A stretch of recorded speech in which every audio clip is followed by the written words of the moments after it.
O gostoso. O gostoso. Se gostou, Mandou né? aqui, ó. Boa noite, ministro. Sou de Manaus e gostaria de saber quais são os projetos futuros que o governo tem para o nosso estado. Somos muito prejudicados na conexão interestadual. Tem a grande novela da Transamazônica e que no governo atual foi entregue uma parte do projeto. Você é o cara. A gente está fazendo pavimentação da Transamazônica, ele é o né? número 1 da porra toda, tá ligado? O cara passar no IME em primeiro, foda-se. Mano. Se ele for pra sua casa, se for estrada de terra, não será mais. Olha, a gente... Caralho, veio uma piada na minha cabeça que eu vou só deixar quieto aqui. Tá bom. Tem um cunho sexual muito horrível. Tem cunho sexual Entendi. muito horrível. Né?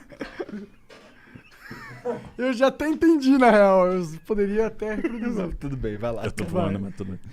Dá pra ver aqueles balãozinhos assim, né? Mas vamos lá. Entendi. O Amazonas, Será né? que o ministro gosta de uma estrada de barro? Deixa quieto, vai. Vai lá, ignora. Essa é a parte quinta série aqui do Flow. Continua voando. Ufa! Que bom, Que que bom. bom, que bom. Vai. Pô, por falar em flow, porra. Pô, pega o bonequinho do velho da van lá, do super velho da van. Achei maneiro pra cacete. Caralho. Quase que eu morro. Nossa, todo dia, hein, monarcão. Todo dia o canal. Pô, que o bicho é animado pra caramba, é amigo nosso, Luciano da van. Ah, aqui tem um bonequinho do super Avan. Que Esse é o maneiro. Capitão Brasil, cara. Ele fica Não dentro tá do aqui. Batman. Ele fica dentro do capacete, da máscara do Batman ali, ó. Fica aqui, cara. Pô, Porra, fica sentado aí, o velho da van. o Porra, velho da van tá dando Velho da trabalho. van, que parece o Lex Luthor. Parece Lex Luthor. Mas é o Capitão Brasil. O Capitão Brasil. Tá bom. Bom, vamos lá. Amazonas. A gente acabou de marcar um gol que foi o leilão dos aeroportos, né? Então nós vamos ter um grande operador de infraestrutura europeu, que é a Vinci, o maior grupo de infraestrutura da França, um dos maiores do mundo, operando Tefé, Tabatinga, Manaus, além de Cruzeiro do Sul, Rio Branco, Porto Velho e Boa Vista. Eu até perguntei para o CEO da Vinci, e aí, cara, por que você está entrando na Amazônia? Né, qual é o seu interesse? Ele disse, ecoturismo. Então o francês está enxergando ecoturismo. Você vai ver a Amazônia sendo vendida na França. Então você vai ver turistas chegando na Amazônia e todo o fomento, né, de atividade sustentável que isso traz. A Vinci é uma empresa que tem muita questão da sustentabilidade, né? Então o aeroporto de Salvador é o aeroporto mais sustentável do Brasil, espetáculo, é operado por eles. Nós temos aí a questão das rodovias, então hoje a gente está fazendo a manutenção da 307, né, num trecho de Atalaia para Benjamin Constant, também de São Gabriel da Cachoeira até Cucuí. Estamos fazendo a manutenção da 230. Quando se fala em Transamazônica, a nossa ideia é chegar com a pavimentação até Rurópolis, no Pará. E no Amazonas a gente tem que fazer dois braços, né?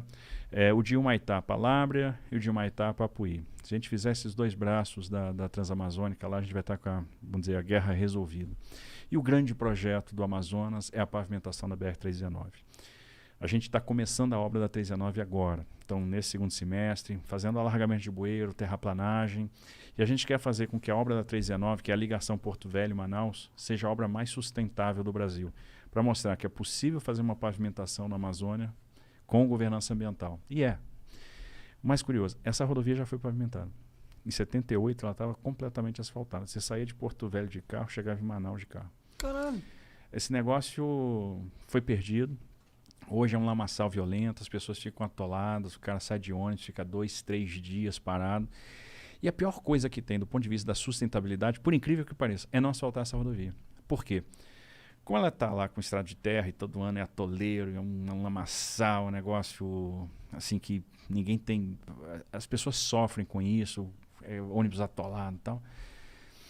Todo ano você tem que ir lá, na época do verão, tirar todo aquele revestimento primário que você fez, expurgar aquele material, trazer novo revestimento primário. Então você vai explorar alguma jazida, então você está explorando jazidas, as jazidas vão exaurindo, você vai pegar material cada vez mais longe, vai levar para fazer um serviço que você vai perder nas primeiras chuvas, não é no inverno não, nas primeiras chuvas do próximo inverno. Rapidamente aquele serviço que você fez vai se perder. Então a melhor coisa, leva a plataforma, pavimenta, faz os dispositivos de travessia de fauna, né? Recupera as áreas degradadas, recupera as áreas de caixa de empréstimo, de jazida, monta o seu sistema de monitoramento e acabou. A rodovia já está circundada por unidade de conservação, que é justamente para conter o avanço de espinho de peixe, de vicinais, enfim. Então, pô, nós temos tudo para fazer bonito lá. E é importante para a população. Aí o pessoal fica, pô, mas a carga vai subir para aqui? Não. A grande carga do agronegócio, por exemplo, que sai do Mato Grosso e chega a Porto Velho, vai seguir para Itacoatiara pela hidrovia do Madeira. Vai continuar sendo porque é muito mais eficiente. Aí são comboios com 40 mil toneladas, com 30 mil toneladas. Não vai de caminhão pela BR-319. Agora, aquele cidadão lá que está ferrado e que precisa do ônibus, que não tem dinheiro para se deslocar de avião, ou depende do avião ou do barco, esse sim vai usar a 319. Legal. Ou, uma curiosidade minha, vocês têm problemas com a questão indígena? Porque imagino que a infraestrutura tem que lidar com terras, né? E a gente tem uma demarcação de terras indígenas que são abrangentes no território brasileiro. É problema no Ministério esse tipo de questão? Olha, a gente tem muita rodovia que intercepta realmente a área indígena. Muita. Pra caramba. E as discussões nem sempre são fáceis. E interessante, não é a discussão com o indígena. A discussão com o indígena é fácil. São os intermediários que vêm falar pelo indígena. O indígena não quer isso, não quer aquilo. Peraí, pô. São os caras que sabem o que o indígena São quer. os caras que sabem o que o indígena quer. Mas não sabe, né? Só sabe o que eles querem. Conversa com o indígena mesmo, vê o que ele quer. Porra, o indígena é um ser humano. O que o ser humano quer? Dinheiro. Próspero. Porra. Ele quer a mesma coisa que a gente. Ah. Ele quer ser próspero. E Quer a ter saúde, prosperidade educação, não tecnologia. significa abdicar da cultura, da tradição, né, dos seus cultos, Pelo contrário. dos seus rituais, das suas Significa cerimônias. Por exemplo, um índio que hoje tivesse acesso à internet, tivesse acesso ao YouTube, ele poderia transmitir a cultura dele para o mundo. E hoje ele não consegue, porque ele não tem internet, não tem computador. Mas a cultura está dentro dele, ele poderia ser plenamente capaz de ligar uma câmera e transmitir. Qual o problema dos parecis plantarem, ganharem dinheiro e, ao mesmo tempo, professarem sua fé, ou fazer seus rituais, ou se pintar, ou dançar na época de festividade? Cultura e prosperidade, economia e a situação do seu povo não tem nada a ver uma coisa com a outra. No sentido de, tem, na real, alguma coisa a ver com a outra, porque quanto melhor a sua cultura, mais próspero você normalmente é.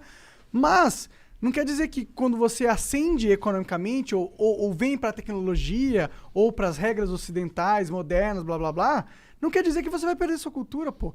Pelo contrário, eu acho que você consegue fortalecer a sua cultura porque você consegue usar as ferramentas do mundo moderno para distribuir e guardar. Consolidar, guardar. A sua cultura, pô. Coloca ela na nuvem, caralho. É a sua cultura. Maneiro. Não deixa na tua cabeça, põe na nuvem.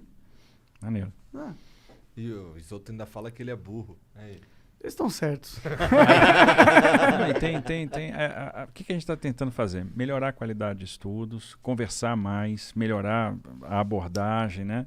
E no final das contas, tentar deixar muito claro quais são os limites, né? Ou seja, o programa de compensação ambiental tem que estar muito relacionado às questões de causa e efeito do empreendimento. Isso era uma coisa que ficava ali, você acabava topando qualquer coisa também e aquilo ficava irrealizável e aí gerava o conflito. Não, então vamos botar a regra do jogo já na partida. Isso aqui tem relação com o empreendimento, isso aqui não tem relação com o empreendimento. Vamos atacar aquilo que tem relação com o empreendimento. Aí, vamos dizer, administrar as expectativas, aí a coisa dá certo. Mas você tem perdido muito nesse sentido? Não. Tem sido um empecilho essa questão indígena? Não, assim, a gente tem conseguido superar, tem conseguido fazer as obras. Eu acho que é uma questão de cultura que está mudando.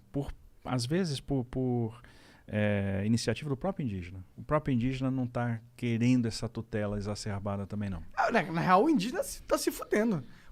Os caras estão falando assim, não, deixa que eu cuido de você. Tipo Afonso Padilha e o de Lopes. Não, deixa que eu cuido. Mas, na verdade, ele tá fudendo o cara, tá ligado? Quando o indígena devia estar fazendo o que fizeram nos Estados Unidos lá atrás. Ela fala, mano, porra, foi mal, tiramos várias terras tuas. Tô aqui, cassino é só você que pode explorar. Fica bilionário aí, meu irmão. No Brasil, então aqui, ó, só planta maconha aí, ó. Agora tá legalizado. Por que não? Só os índios podem Por que não? Aí, maconha. Bolsonaro, fica a dica aí. Mas eu acho que eles estão se tocando pra isso, tá? Eles estão começando a pensar, porra, eu quero ganhar minha grana, cara. Que é o certo, pô. Pensei que você estava querendo começar a plantar maconha. Bom, tem muito dinheiro aí, viu? Vou deixar essa dica. Tem muito dinheiro nos cassinos. Tinha que legalizar cassino, tinha que legalizar maconha, tinha que deixar arma pra todo mundo que quiser comprar. Sabe o que tinha que ter? Liberdade, mano. Foda-se qual é. Não vai escolher só a sua liberdade. Deixa a liberdade do outro ser também liberdade de todos. O Tubaro S. Jus, sei lá, Mandou aqui. Boa noite, Tarcísio. Melhor ministro. Somos os tubarões da justiça. Tá. Tubarões Jus. Entendi. Tá. Somos os tubarões da justiça. Caralho, os caras são bravos, hein? É, moleque. Cuidado, hein? Cuidado que ele te morde. Sai da água agora. danada. Sai da água agora. Um grupo de jovens na política. Vimos que o ministro participou da motociata patriótica. Queremos saber se o ministro também irá participar ou apoiar as manifestações patrióticas do dia 12 de setembro. Claro que não, né? Por quê? É porque é fora Bolsonaro essa porra Não, aí. porra, tem os dois. Ah, os dois vão separar? Os caras vão competir, entendi. E aí, cara? Olha só, eu acho maneiro a turma participando, né? Engajada, assim, na política. Eu acho que a gente precisava de uma participação, de um engajamento maior mesmo. Uma preocupação, um carinho maior com o Brasil. Então, ver isso acontecendo é interessante. Eu acho que o debate é interessante. Acho que a gente tem que ter equilíbrio nas coisas, né? E, enfim, participar das motocicletas é muito legal. Porque eu imagino o seguinte, eu nunca pensei na minha vida que um dia ia andar na garupa de um presidente da República, né? E eu tô andando. Nossa, você é meio maluco, né? Bom, por outro lado... maluco é ele. Ó, eu nunca pensei que eu fosse estar sentado na mesa conversando com um ministro do governo também. Eu também nunca pensei em ser ministro, então tá tudo bem. Você sabe que na inauguração da ponte da Abunã, o presidente chegou pra mim, Capita, sobe aí. Aí subi. Aí, pô, beleza, fazendo passeio, vou atravessar uma ponte, né, cara? Porra. Aí quando ele, pô, deram uma moto potente, falei, caraca, eu segurei. Aí ele, bora, Capita. Acena aí. Eu... e eu pensando assim, cara... Acena aí, porra! Se eu cair, eu vou me arrebentar. Aí eu digo, parto pra baixaria ou não parto pra baixaria? Né? O que seria baixaria? Entendi. Imagina, agarradinho com o cara. Porque, ó, Ficou tentado. aí no meio do caminho eu pensei assim, caralho, por que a gente fez essa ponte tão longa mesmo? Não acaba não essa porcaria, cara. Tinha que ser tão longa mesmo? Pior que tinha, porque lá o Rio Madeira subiu muito, né? E aí, para proteger as margens da cheias, o Rio Madeira é um rio jovem ainda, está formando seu leito. A gente fez uma estrutura de elevado depois onde seriam os encontros, né? Então, para acomodar essa questão dessas super cheias. Mas ficou longa. E aí tu foi agarradinho no presida? Não, eu fui segurando atrás, pensando em agarrar, eu digo, essa troço não acaba, não chega ao fim. E o cara acelerando, E o bicho acelerando, Tinha que alucinado. agarrar ele, pegar na tetinha assim. Você pensar duas vezes de impor essa garupa. Eu vou abraçar. Da próxima vez você dá um abração. Vou abraçar e ainda vou botar a cabeça no ombro. Uma coisa interessante. O presidente Bolsonaro manteve na equipe uma turma que estava vindo do Temer. Quase todo mundo que trabalha comigo no Ministério hoje estava, né, no PPI, no governo Temer. Entendi. Então ele não descontinuou o projeto, ele não tirou, não rifou as equipes, ele manteve as equipes, ele manteve os projetos. Isso é pensar Estado. E até tem uma coisa engraçada. A gente vai lá, inaugura uma obra aqui, tá ali e tal. Aí o pessoal às vezes critica. Pô, só está inaugurando obra de outro governo. Aí o pessoal diz, como é que você lida com essa crítica? Eu digo, pô, essa crítica para mim é elogio. Porque imagina o seguinte, se eu abandonasse todas as obras... Não, essa obra aqui começou no governo Dilma, não vou terminar não. Essa obra aqui é do governo Temer. Essa obra aqui começou no governo Lula. Transposição de São Francisco. Né, que o Marinho está lá entregando. Não, gente, peraí. Essa obra é para o Brasil, é importante. Então, peraí, vamos acabar. A obra parada não gera taxa interna de retorno. E é por pensar assim que às vezes você fica com 1 zilhão de obras paradas. Não, com elefante branco. Vamos lá, vamos terminar esse negócio. Aí o usuário passa na rodovia e está lá um viaduto pendurado. Não tem encontro, não tem nada. O cara, pô, por que serve essa porcaria aqui? Sim. Quantas vezes, né, a gente já... E dá uma imagem que o país está jogado, as traças, né? Olha, a gente completou obra de 47 anos. Obra de 20, obra de 15, obra de 11. Que obra era essa de 47 anos, cara? 63 Pará. 47 anos? Como que demora pra fazer algo, qualquer coisa? Cara, os caras construíram a pirâmide do Egito em menos tempo. É isso. E agora a gente está trabalhando numa pavimentação, que é a da 156 Amapá, que começou em 76. Caralho, cara. 76. Caralho. Eu nasci em 75. Caralho. Porra, a obra começou, eu tinha 1 ano. Que viagem, né, cara? E assim... Isso daí é porque os caras que trabalhavam antes, eles... Ninguém queria terminar. Vou só fazer uma obra aqui que eu vou poder escrever meu nome nela. É mais ou menos assim, eu não vou botar dinheiro nessa obra que não foi eu que comecei. Essa obra é muito difícil, é muito cara, eu não vou fazer, não dá para fazer agora. Ou então você faz uma obra e você fatia em empresinha pequena para beneficiar aquelas empreiteirazinhas do meu estado e elas não dão conta da envergadura daquela obra, que às vezes é uma obra difícil, aí elas quebram no meio do caminho, e aí para você fazer uma rescisão contratual demora. Não, dá uma... rescinde esse contrato unilateralmente e pune essa empresa com uma declaração de idoneidade. Não, mas esse cara aqui é meu parceiro e tal, ele financiou minha campanha, ele é um cara legal. E aí as coisas vão se arrastando. Entendeu? Acho que essa é a vantagem do cara que tá fazendo esse tipo de trabalho não ser um cara que tá ali por indicação política. Isso é muito bacana, porque te dá independência. E esse é o grande legado. Então foi uma coragem do presidente, porque veja, quantos anos a gente se acostumou, entra governo, sai governo, entra governo, sai governo, você ter ministérios nas mãos dos partidos. E aí o partido indica um cara que não necessariamente é o mais apto, é o mais técnico, ou conhece aquele negócio, conhece o business. E as áreas técnicas têm que estar na mão de gente técnica. Então, para mim, esse é um dos grandes legados do governo Bolsonaro. E eu espero que os nossos dirigentes do futuro percebam esses bons exemplos e possam manter essa pegada. Porque você entregar um ministério técnico na mão de um Barnabé, um cara que não entende nada daquele business, daquele negócio, é um desastre absoluto. E aí a gente tem esse tipo de monumento ao descaso, de ineficiência. A gente tem que ser eficiente, não dá para perder tempo. 4 anos passa assim, ó. A gente pensa assim, o cara entra no governo, aí pensa, 4 anos é uma maratona. É uma corrida de 400 metros. Que você vai como se estivesse correndo 100 quase. Mata que o 100, porque não acaba, né? Porque tem que dar a volta aí completa. Já pula no tronco bobo, já segura no Exato. E é correndo 400 metros, aí passa o tronco bobo. Tem o lago lá que você tem que pular na cabeça do jacaré. Tem o passeio do cipó. Cerca de arame farpado. De vez em quando tem uns caras atirando em você. É um negócio complicado. Mas qual que é a tua mágica, então? A tua mágica é esse desprendimento da política? Porque, cara, você tá entregando umas obras que, porra, ninguém esperava mais, né? E eu não tô nem puxando teu saco, é só fato. Cara, assim, ó, tem algumas coisas legais. Primeiro, eu gostar da área, conhecer a área e ter tido essa oportunidade de assumir o ministério. Eu não seria ministro em qualquer outra hipótese de resultado de eleição de 2018. Só com o doido do presidente Bolsonaro, que, cá pra nós, corajoso pra caramba, rompeu, disse, vou bancar técnicos nos ministérios. Isso foi um ato de coragem, absurdo, porque a pressão é muito grande. Segundo, liberdade absoluta para escolher dirigentes, equipe, para montar equipe. E, o time é fundamental. Eu botei um craque em cada posição, eu tenho um craque em cada secretaria. Gente que está acostumada a resolver problema, que é criativa, que é ousada, porque a gente tem que ser ousado, né? Tem que ser criativo para dar solução. E os caras são ousados, os caras são criativos. Eles dão... Às vezes eu tenho um problema complexo, eu digo, gente, como é que resolve isso aqui? E alguém vem com uma ideia...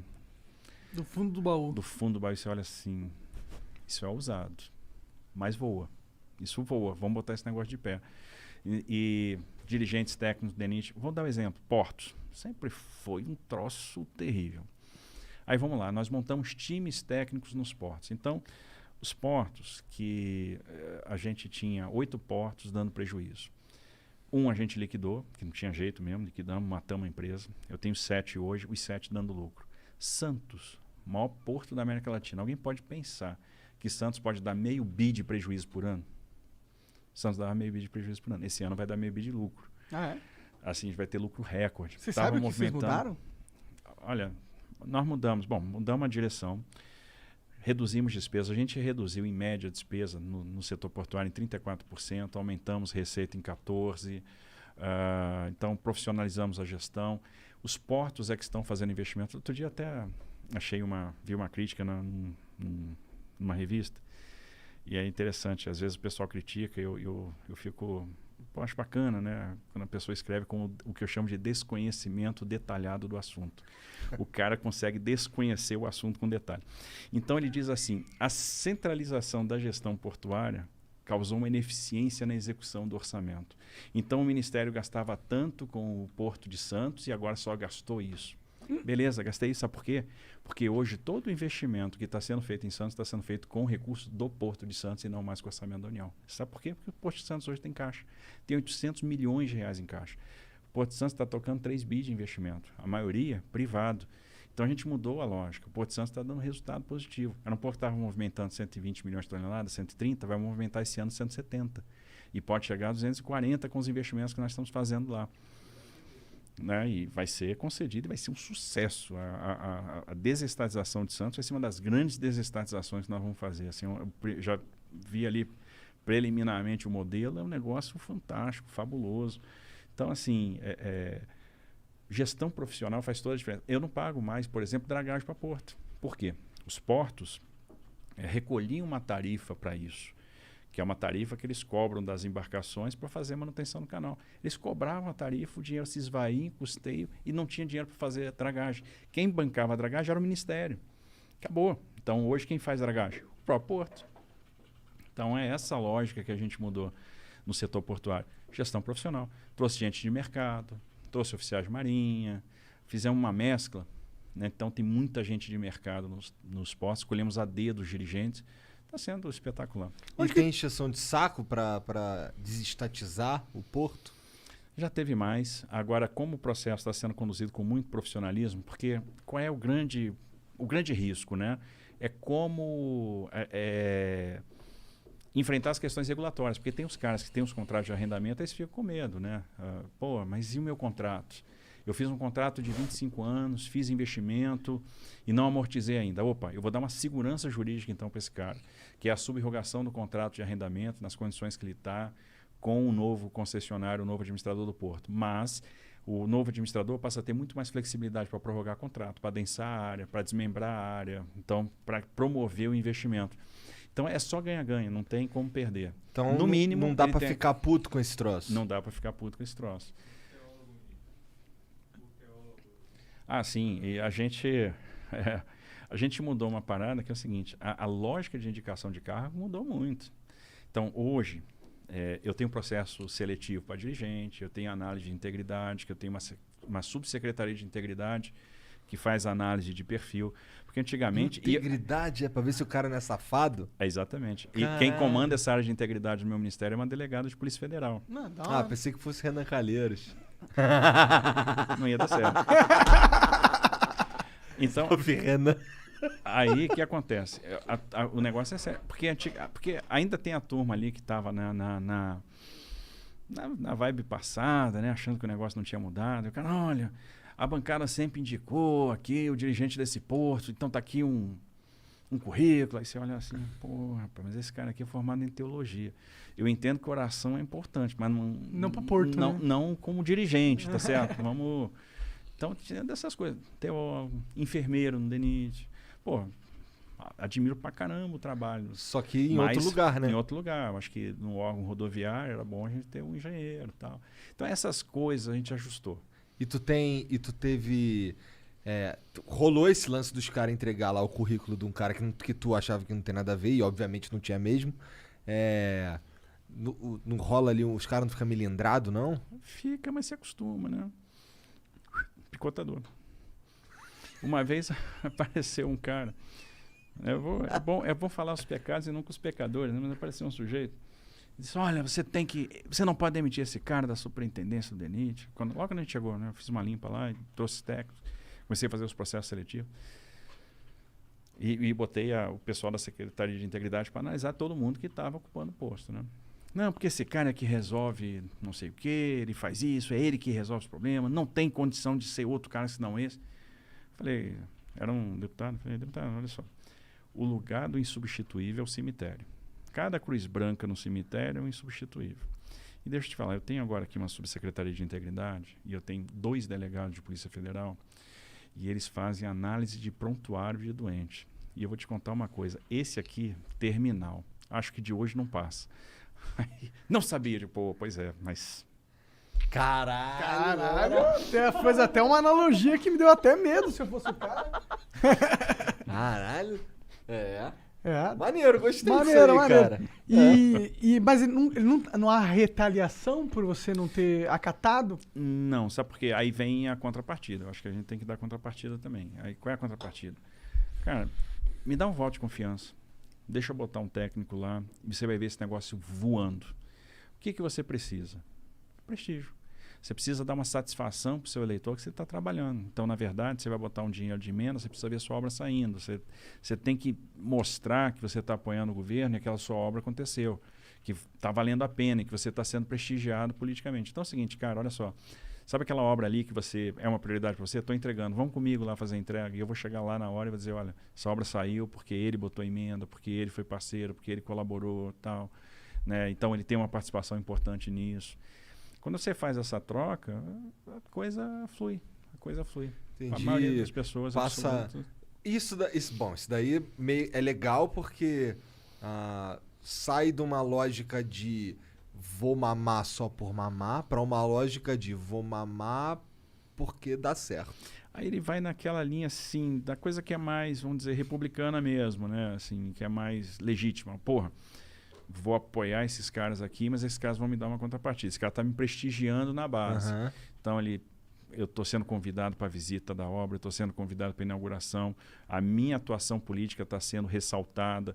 Então, o meu eleitorado está percebendo que eu não estou lá em Brasília coçando, Fazendo eu estou realmente trabalhando, eu botei emenda, eu fiscalizei, eu cobrei. E cá para nós, a maioria dos parlamentares faz isso mesmo. Os caras vão lá, trazem demanda, levam prefeito, pedem obra, colocam emenda. Então, a maioria? É sério. Isso é um pouco impressionante. Sabe por quê? Esse lance que tu falou aí, parte dessa parada que tu falou é algo que eu fico meio com tédio desses caras. Por quê? Caralho, pô, maneiro isso aqui, eu vou apoiar essa parada aqui porque o maluco me prestigiou com o meu eleitorado. Irmão, a última coisa que eu queria que esse cara tivesse preocupado era com a porra da eleição. Eu queria que ele fizesse o que é previsto. Mas, é meio que previsto ele se preocupar com o eleitorado dele. Principalmente não, o se eleitorado, ele é beleza, mas não, vereador. Mas pensar na próxima, estadual. os caras já vai, pô, olha aqui, ó, tá todo mundo vendo aqui que eu tô fazendo bagulho. Já pensando na outra eleição, que essa que é o pensamento de verdade. Bom, né? você quer saber a minha opinião? A política representativa já faliu, na minha opinião. A gente tinha que transitar para um sistema de autodemocracia. Mas tudo bem, isso aí conversa pro futuro. Que tu já falou várias vezes já no falei passado. várias vezes no passado. Mas eu acho assim, eu acho até válido, sabe? Eu acho bacana o cara querer participar, levar lá o prefeito, levar lá a demanda. Tem umas coisas bacanas. Olha, a gente recebeu um deputado lá que estava preocupado com processos de desocupação de faixa de domínio. Então, eu tenho a BR, tem uma faixa de domínio, que é uma área protegida, e a gente precisa liberar. É uma obrigação nossa cuidar da faixa de domínio, né? E tem que fazer processo de desocupação. E ele disse, olha, estamos na pandemia, não sei o quê. E você para pensar, vem cá. A faixa de domínio tem que estar liberada para eu ampliar a infraestrutura. Eu vou ampliar a infraestrutura agora, nesse momento? Não. Eu vou ampliar essa infraestrutura daqui a 3 anos. Naquele caso, né? Então é o seguinte, por que eu vou também desocupar isso agora, no momento de uma crise? Tem razão o pleito desse cara. E aí olha só, nós vamos suspender todas as ações, não vamos tirar ninguém agora, vocês podem ficar tranquilos, ninguém vai ser removido. No futuro vai, mas agora não. No futuro vai. Não, mas isso ficou claro também, olha, lá na frente a gente vai precisar fazer isso para poder... ampliar as obras e tal. Ampliar a infraestrutura, a gente vai fazer uma duplicação aqui, então vai ser importante. E hoje, assim, a gente sempre tem um cuidado de procurar enquadrar essa pessoa em algum programa social, de entregar para ele uma casa num programa assistencial, né? Então, acontece do Casa isso Verde e mesmo? Amarela. Acontece. Todo mundo ganha uma casa? Ou... Normalmente ganha. Ou na compra assistida, ou num programa de Casa Verde e Amarela. Aquela noção, aquele conceito de posse já foi relativizado há muito tempo. Por exemplo, eu tinha pessoas que ocupavam irregularmente a cabeceira da pista do aeroporto de Porto Alegre. 1.700 famílias. Caralho. Todas receberam uma casa na compra assistida. Então, nós removemos todo mundo da área de segurança, de proteção de voo, fizemos lá uma ampliação de pista, a pista foi para 3.200 metros, então a gente precisava tirar aquelas famílias dali, mas todo mundo, mesmo sendo invasores, mesmo não tendo direito de propriedade, todo mundo recebeu uma casa, todo mundo ganhou uma escritura. Então isso é um braço social dessa provisão da infraestrutura que muitas vezes passa despercebido, né? As pessoas às vezes não sabem como isso funciona, mas funciona assim. Então a gente acaba cuidando dessas pessoas e dando um CEP, dando um endereço, dando uma dignidade, dando uma escritura para aquele cara. Colocando lá dentro do sistema, né, de alguma forma. E esses caras, normalmente, eles estão numa situação de vulnerabilidade tamanha que eles viram proteção para o crime. Então, quando a gente explode aquilo, quer dizer, eu boto uma pessoa, a compra assistida não vai ficar todo mundo no mesmo lugar, então uma pessoa vai comprar uma casa no bairro, outra vai comprar na outra e tal. E você deu dignidade, você deu endereço, não sei o quê, de certa forma você desalojou o crime naquele lugar. Então isso é muito comum. Entendi. Caralho, pois é, então tu acaba resolvendo aí algo, mais de um problema. Onde que tu aprendeu essas paradas aí? Na vida. Tô fazendo. Tu fez faculdade do quê? Engenharia civil. Engenharia civil? Engenharia civil. E aí você trabalhou em algum lugar? Como que foi? Bom, vamos lá, vou contar um pouco da história aqui. Eu já quis ser de tudo na minha vida, né? Até Gogoboy? Cara, isso não, sabe por quê? Que a natureza não me foi generosa. Talvez se ela tivesse sido, isso passasse em algum momento na minha cabeça. Mas a natureza não foi legal comigo. Então acho que se eu enveredasse pra esse caminho, a chance de eu morrer de fome era gigante, entendeu? Procurar terapia, ficar, porra, por que vão ali, não vão aqui, né? Não ia ser bom, não.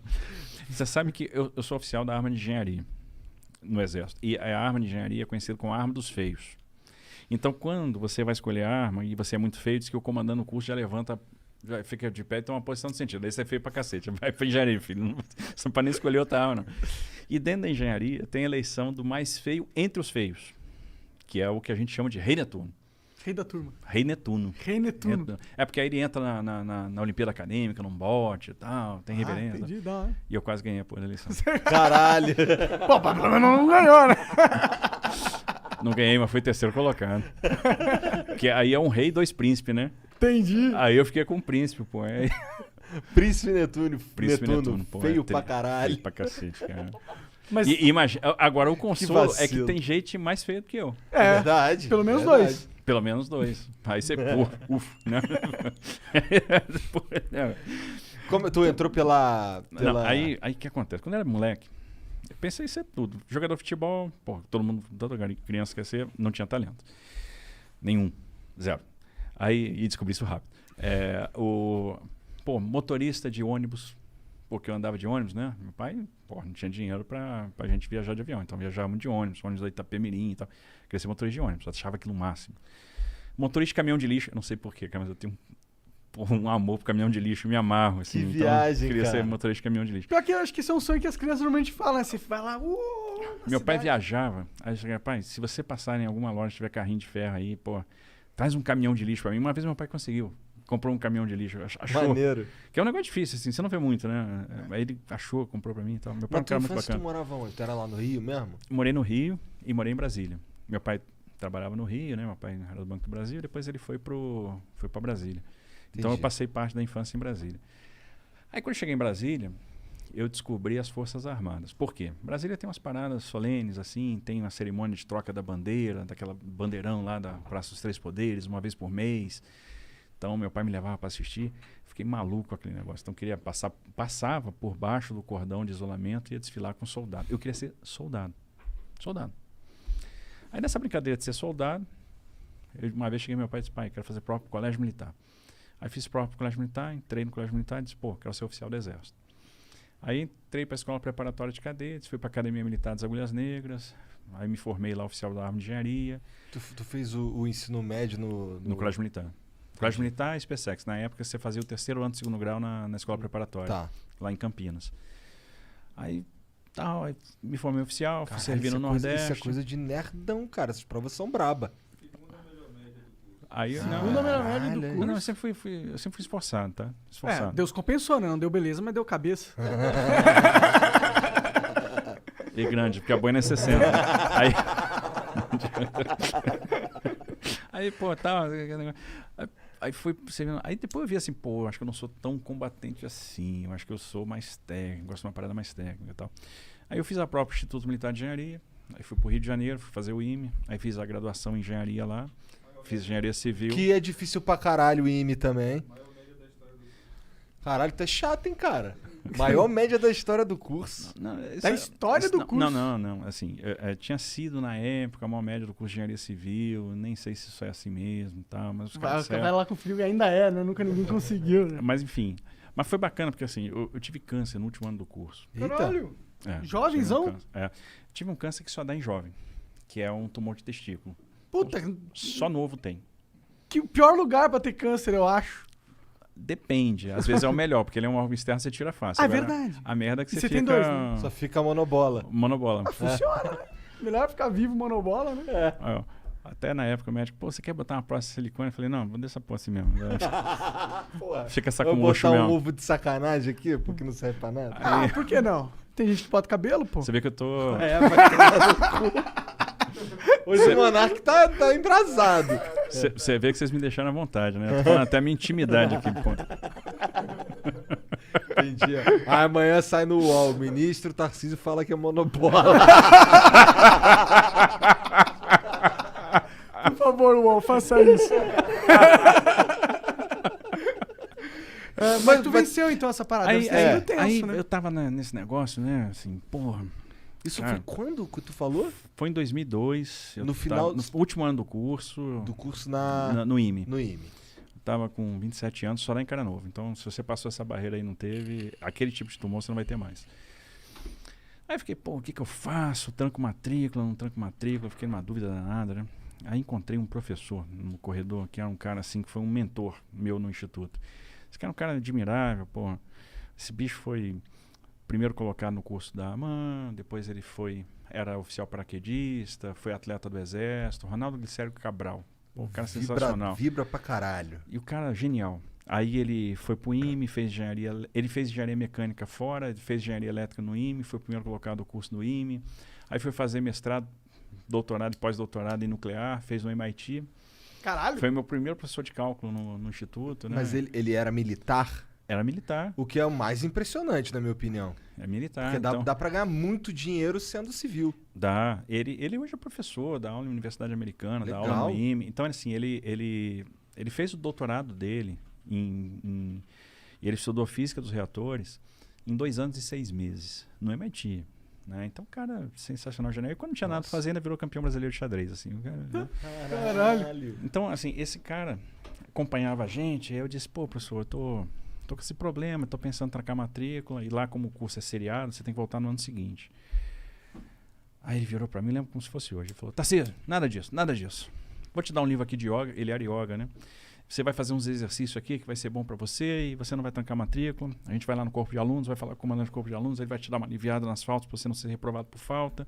Você vai fazer seu tratamento e vai acompanhar o curso. Você tá bem pra caramba, não pode parar. Você vai tocar.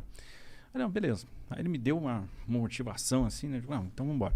Porque eu ia fazer a cirurgia, passar umas 2, 3 semanas sem assistir aula, depois eu ia entrar na radioterapia, um negócio meio que cansa um pouco, né? Próstata você e tal. Aí fiz cirurgia, entrei na radioterapia e tal, fiz tudo. Acabei o semestre com 9,74 de média. Porra. Então, Imagina se você não tivesse tido um problema de saúde. Né? acho que ia ficar na minha. Eu também não ia. Pô, maneiro, cara. Mas foi legal, foi legal. E esse cara me deu uma força, né? Eu nunca me esqueço disso. Assim. O professor Cabral é uma referência pra mim e tal. Um cara que me inspirou muito, né? Um cara que inspirava todo mundo. Que o cara, pô, genial. Assim. A primeira aula do IME, me lembro como se fosse hoje. Ele chegou e disse assim: olha, a gente estava vindo da academia, ele tinha que dar um nivelamento, que a gente já entrava no segundo ano fazendo dependência de matérias do primeiro. E, olha, eu tinha que dar uma aula aqui para vocês de cálculo 1 e 2, mas não vou fazer isso não. Eu tinha que dar um nivelamento de 1 e 2, que a academia partia do pressuposto que o IME partia do pressuposto que já sabia esse troço. Mas eu vou começar logo no 3 e 4. Então, equações diferenciais de primeira ordem. Motivação. Equação diferencial é usada na termodinâmica nisso aqui, na ondulatória nisso aqui, na nuclear a gente usa nisso aqui. A motivação era desmotivante, né? Que eu digo, eu não vou aprender esse troço nunca. Né? Assim. Aí, bibliografia. nós vamos usar o Advanced Calculus for Applications, esse livro é do Hildebrand. Hildebrand foi meu professor no MIT, e vocês têm que se acostumar com literatura de língua inglesa, não sei o que, tal. Tá, beleza, tá, começamos bem. Equação diferencial de primeira ordem. É uma equação do tipo tal, não sei o que. Solução. 1 sobre P integral de pH de x, onde P é a integral de E elevado a... Solução. C1 é elevado a x. Cacete. Tô entendendo porra nenhuma. Aí eu olhava assim pro lado. Ninguém entendendo porra todo nenhuma. mundo quieto. Não, tá todo mundo quieto. Eu pensei, pô, será que a galera tá entendendo, só eu que não? Eu digo, pô, tô ferrado, né? Assim, vou ter problema aqui. O negócio assim meio... Aí, mas eu com vergonha de perguntar, né? Tá entendendo nada. Nada. Mas mantendo a marra ali, né? Uhum. Aquiescência bovina, né? Uhum. Mas se liga, quando tu é lá aluno do IME, qual que é? Tu vai lá com... Tu é o quê? Tu é aluno? Eu era primeiro tenente do Exército, porque eu já tinha feito academia, mas a galera ou é aluno ou é civil, porque hoje o IME forma civis também. Entendi, tá. Aí um colega meu, timidamente, levanta o braço. Professor, beleza, pô, tá, 1 sobre P, integral de pH de x, legal. C1 é elevado a x, beleza. Mas o que é isso aí? O que é C1? O que é... Aí ele... Não, hoje é segunda-feira. Na sexta-feira você vai estar fazendo isso aqui de olho fechado. E realmente, assim, segunda-feira ele dava aula, homeworks. Aí dava dever de casa e você tinha que fazer e tal. Corrigia. Terça-feira aula, homework. Quarta-feira aula, homework. Quinta-feira revisão, sexta-feira prova. Toda semana assim. Aí, meu amigo, você aprende. Quando você vê, você está fazendo aquele troço de olho fechado. Impressionante. Caralho, funciona. Legal, cara. Da hora. E aí que foi como você foi construindo a sua carreira acadêmica. Exato. Aí eu saí do IME, fui... Pô, tinha terminado o curso de fortificação em primeiro lugar. Pô, disse assim, podia escolher O que as você unidades, quisesse, né, para servir, mas eu resolvi... Pô, quero conhecer essa tal de Amazônia, cara. Quero servir na Amazônia. E fui pra Amazônia. Casado, cara? E, pô, foi o troço mais maneiro que eu fiz. Mas Porque... tu já tava casado? Tava. Nossa, tua mulher deve ter amado isso. Pô, incentivou. Sério? Incentivou. Oh, legal. Incentivou. Falou, todo mundo fala que é bom servir lá. Bora pra lá. Ah. Vambora. Vambora, fomos servir lá. E a Amazônia, né, pô? E a Que é o Amazônia. lugar mais icônico. Cara, foi assim, uma grande escola de vida pra mim. Porque eu dei uma sorte danada, que eu peguei uma época que a gente fez muita obra. Então eu toquei muita obra, então aprendi muito, peguei muita experiência, muito casco. E no Exército você acaba sendo assim, você é engenheiro num batalhão de construção, você acaba sendo responsável por tudo. Assim, você faz o projeto, você vai para a parte de prancheta, você vai para o campo executar a obra, você senta com o cara das compras para ver como é que você vai comprar insumo, como é que vai ser a logística. Isso te dá uma vivência. Você vai para o campo executar. Então eu passava às vezes 3 meses, 4 meses direto no campo, sem em casa, vendo obra e tal. Sabe, quando você vai voltar para casa, você dá aquela ligadinha antes, né? Tô voltando, vou, tal. Né? Né, para o roupão ficar seco, para o chinelo ficar seco, aquele negócio, né? Pra você não ter aquele constrangimento. Né? Então você avisa, tô voltando aí e tal. Pô, vou passar uma semana em casa aí e tal. Né? Tem que avisar antes, né? Você pode ser surpreendido. Pô, tu sabe que ela tá ali embaixo, mas quando descer ela vai te dar umas porradas.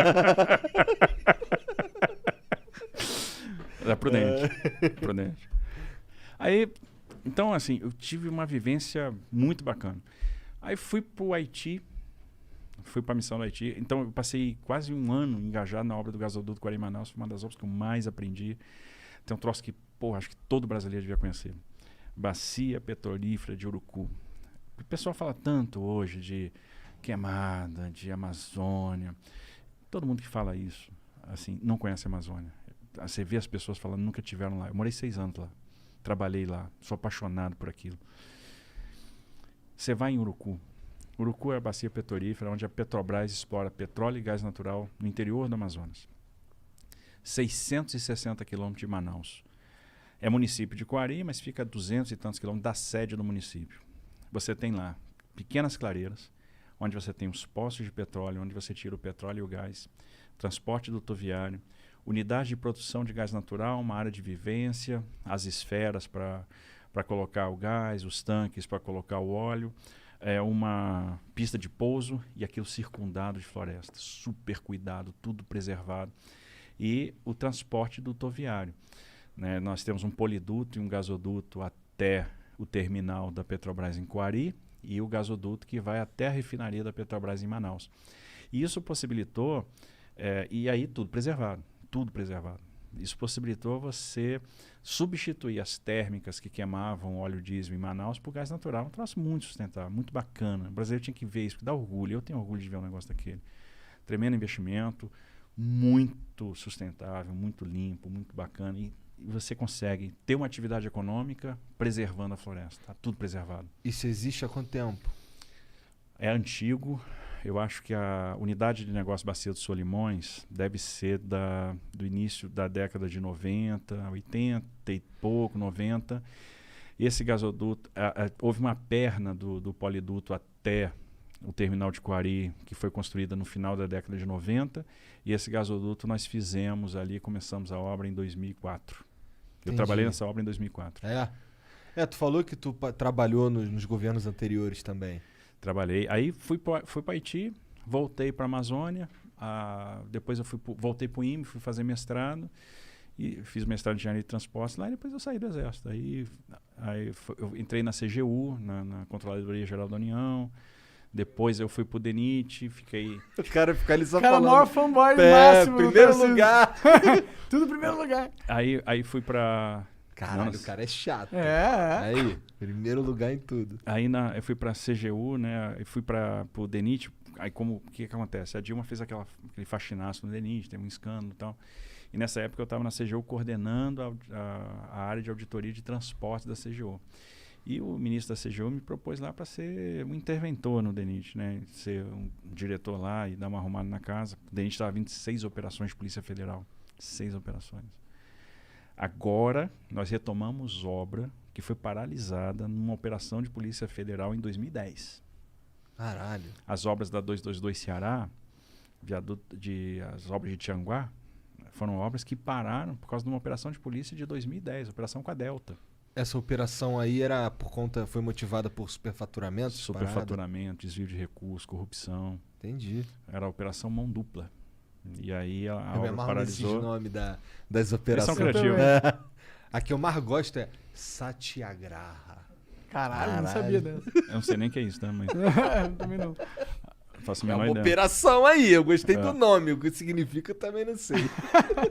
Aí, passei 4 anos no DENIT. Aí essa Dilma já tinha se enfraquecido muito, o ministério estava muito complicado, muito capturado. Eu digo, não tá legal esse negócio para mim. Eu preciso sair. E também já não queria voltar para a CGU. Eu digo, o que eu faço na minha vida? Aí apareceu do nada um concurso para consultor legislativo da Câmara dos Deputados. Eu digo, vou fazer esse negócio. O que faz um consultor? Primeiro lugar. Foi o primeiro lugar? Foi. Aí o consultor legislativo da Câmara ajuda os parlamentares na tarefa deles. Então você faz, às vezes, a pedido deles, estudo técnico, você monta proposições de lei, você faz parecer a projeto de lei. Então você dá um suporte técnico, né, para a atividade do parlamentar. Aí passei 1 ano e meio lá, foi quando a Dilma caiu. E aí eu fui convidado para ir para o governo Temer para trabalhar na Secretaria Especial do Programa de Parceria de Investimentos, para fazer concessão e privatização, tocar projetos de concessão e privatização. Aí fui fazer isso, achei legal pra caramba, porque eu tinha uma vivência na área de transportes, mas ali foi quando eu abri a cabeça. Eu comecei a trabalhar com energia, com linha de transmissão, geração, óleo e gás. Então fui fazer leilão de petróleo, fui fazer privatização de distribuidora da Eletrobras, coisas que eu nunca tinha mexido na minha vida. Então isso me deu uma experiência bem legal, aprendi muito nessa época. Trabalhei com os caras que eram muito bons, né? E foram caras que me ensinaram, né? Eu sei que eu cheguei no PPI, por exemplo, tinha um cara que estava lá fazendo um trabalho voluntário, estava se doando. Um cara que tinha sido consultor da McKinsey, um cara que tinha sido presidente da MRS, foi presidente do Porto de Açu, da Companhia Siderúrgica de Pecém, foi diretor da Vale. Caralho. Cara bacana. Hoje ele é presidente do Grupo Estácio de Sá, presidente da Estácio, o Eduardo Parente. Legal. Então, e ele estava ali se doando, trabalho voluntário mesmo. Ele queria que o negócio desse certo, né?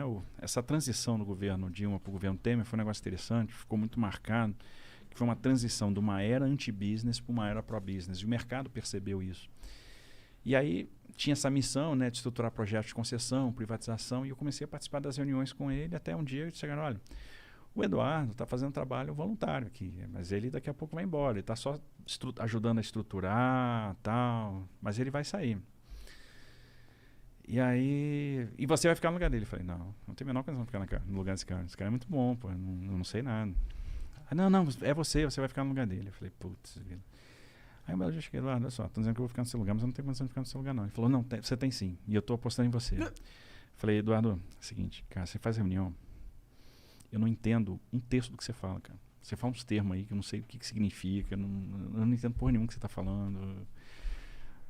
Ele falou, você vai fazer o que amanhã, 7 horas da manhã? Eu falei, nada, então vem pra cá que eu vou te desasnar. Eu digo, beleza. Aí o cara me explicava, cara. Desasnar, boa. Aí tem uma vez, pô, cara, eu não entendo isso. Vou usar essa aí um dia. Não, Monarca, tu vai desasnar quem? Aí uma vez esse cara chegou, eu digo, cara, assim, você tá falando aí de estruturação financeira do projeto, falou uns termos aí, não tô entendendo nada. Ele falou, o que tu vai fazer sexta-feira? Eu falei, nada. Então vai pro Rio, vamos lá no meu escritório. Aí, beleza. O escritório dele era o Yacht Clube do Rio. Caralho. Que ele ia assistir o filho dele fazer aula de vela. Caralho. Aí ele chamou um cara numa boutique de investimento de São Paulo, o cara me deu uma aula de estruturação financeira, de estrutura de garantia e tal. Ele me passou muito conhecimento, assim, me ajudou pra caramba. E ele só fez isso porque queria que o Brasil desse certo, assim.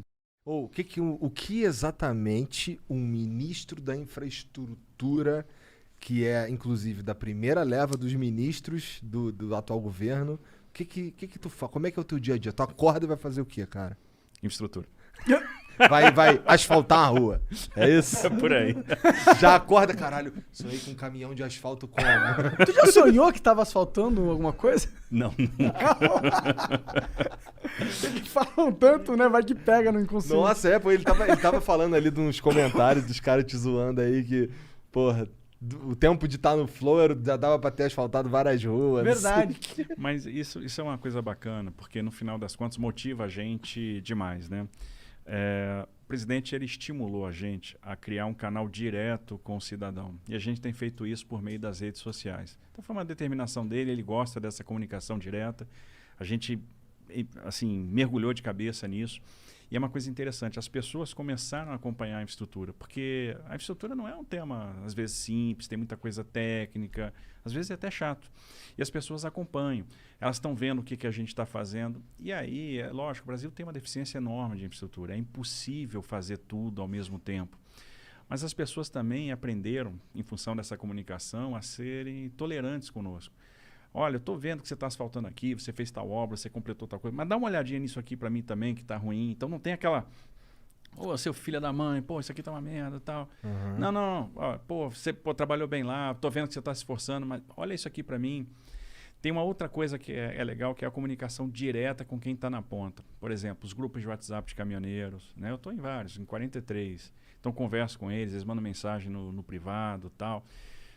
Viraram fiscais de rodovia. Então, eles passam, às vezes, numa rodovia e mandam mensagem, ministro, olha, isso aqui está ruim, olha, quebrei meu caminhão em tal buraco, dá uma olhada nisso pra gente. Olha, o encontro da ponte ali está com problema, vê se não dá para ajeitar. A sinalização está errada. E eles têm razão. Às vezes, você manda uma mensagem pro DENIT, o DENIT vai lá, faz o reparo, aí eu já dou o feedback, já mando de volta. Então, quando você imaginar que o caminhoneiro ia ter um link direto com o Ministério da Infraestrutura, ia falar direto com o ministro, Sim, e é legal pedir a obra pro cara e você... Uma vez aconteceu uma coisa engraçada.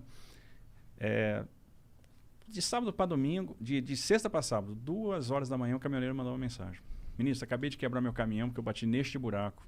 Tá andando nessa BR e tal. Aí eu respondi para ele 3 horas da manhã.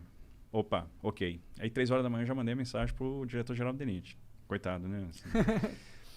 Aí, ele deve estar assim, chegou uma mensagem do ministro da infraestrutura. Ele não, acho que ele fala assim... Não posso ignorar, né? Que merda. Não, eu acho que ele fala assim, vou cagar amanhã de manhãzinha cedo, eu vejo.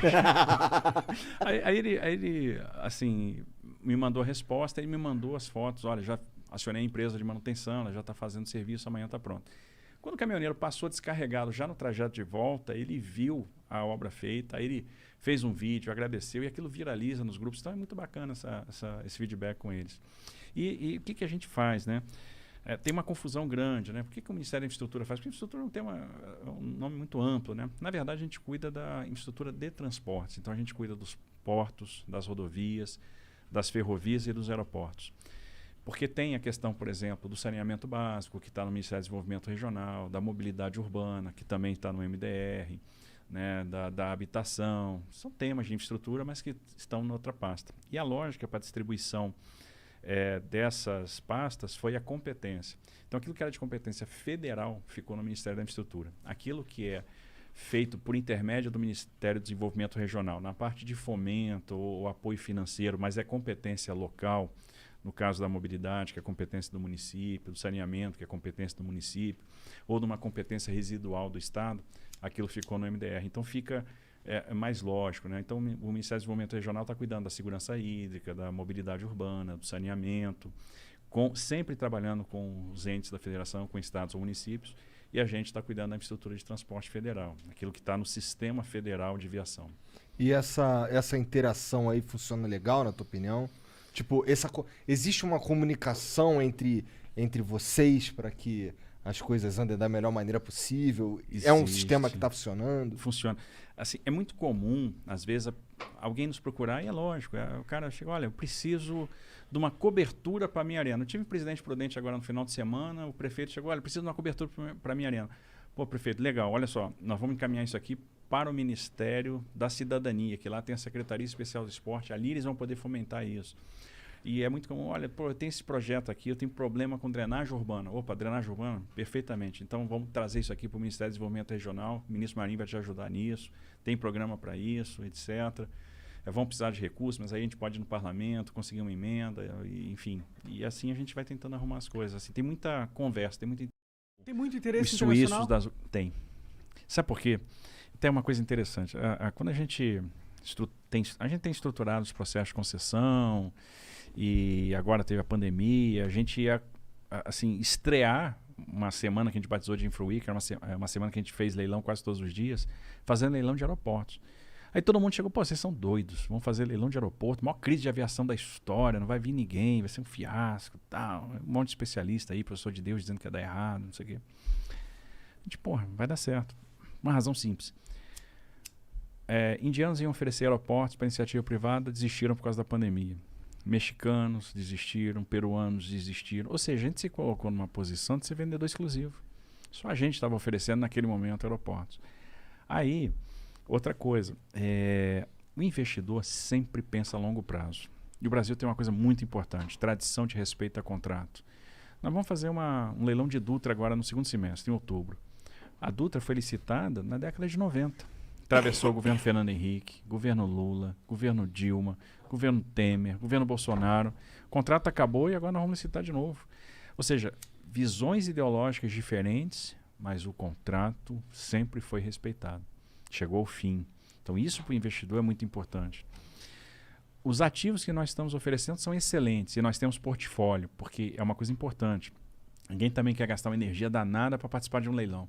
Deu errado, fez investimento, e não levou nada.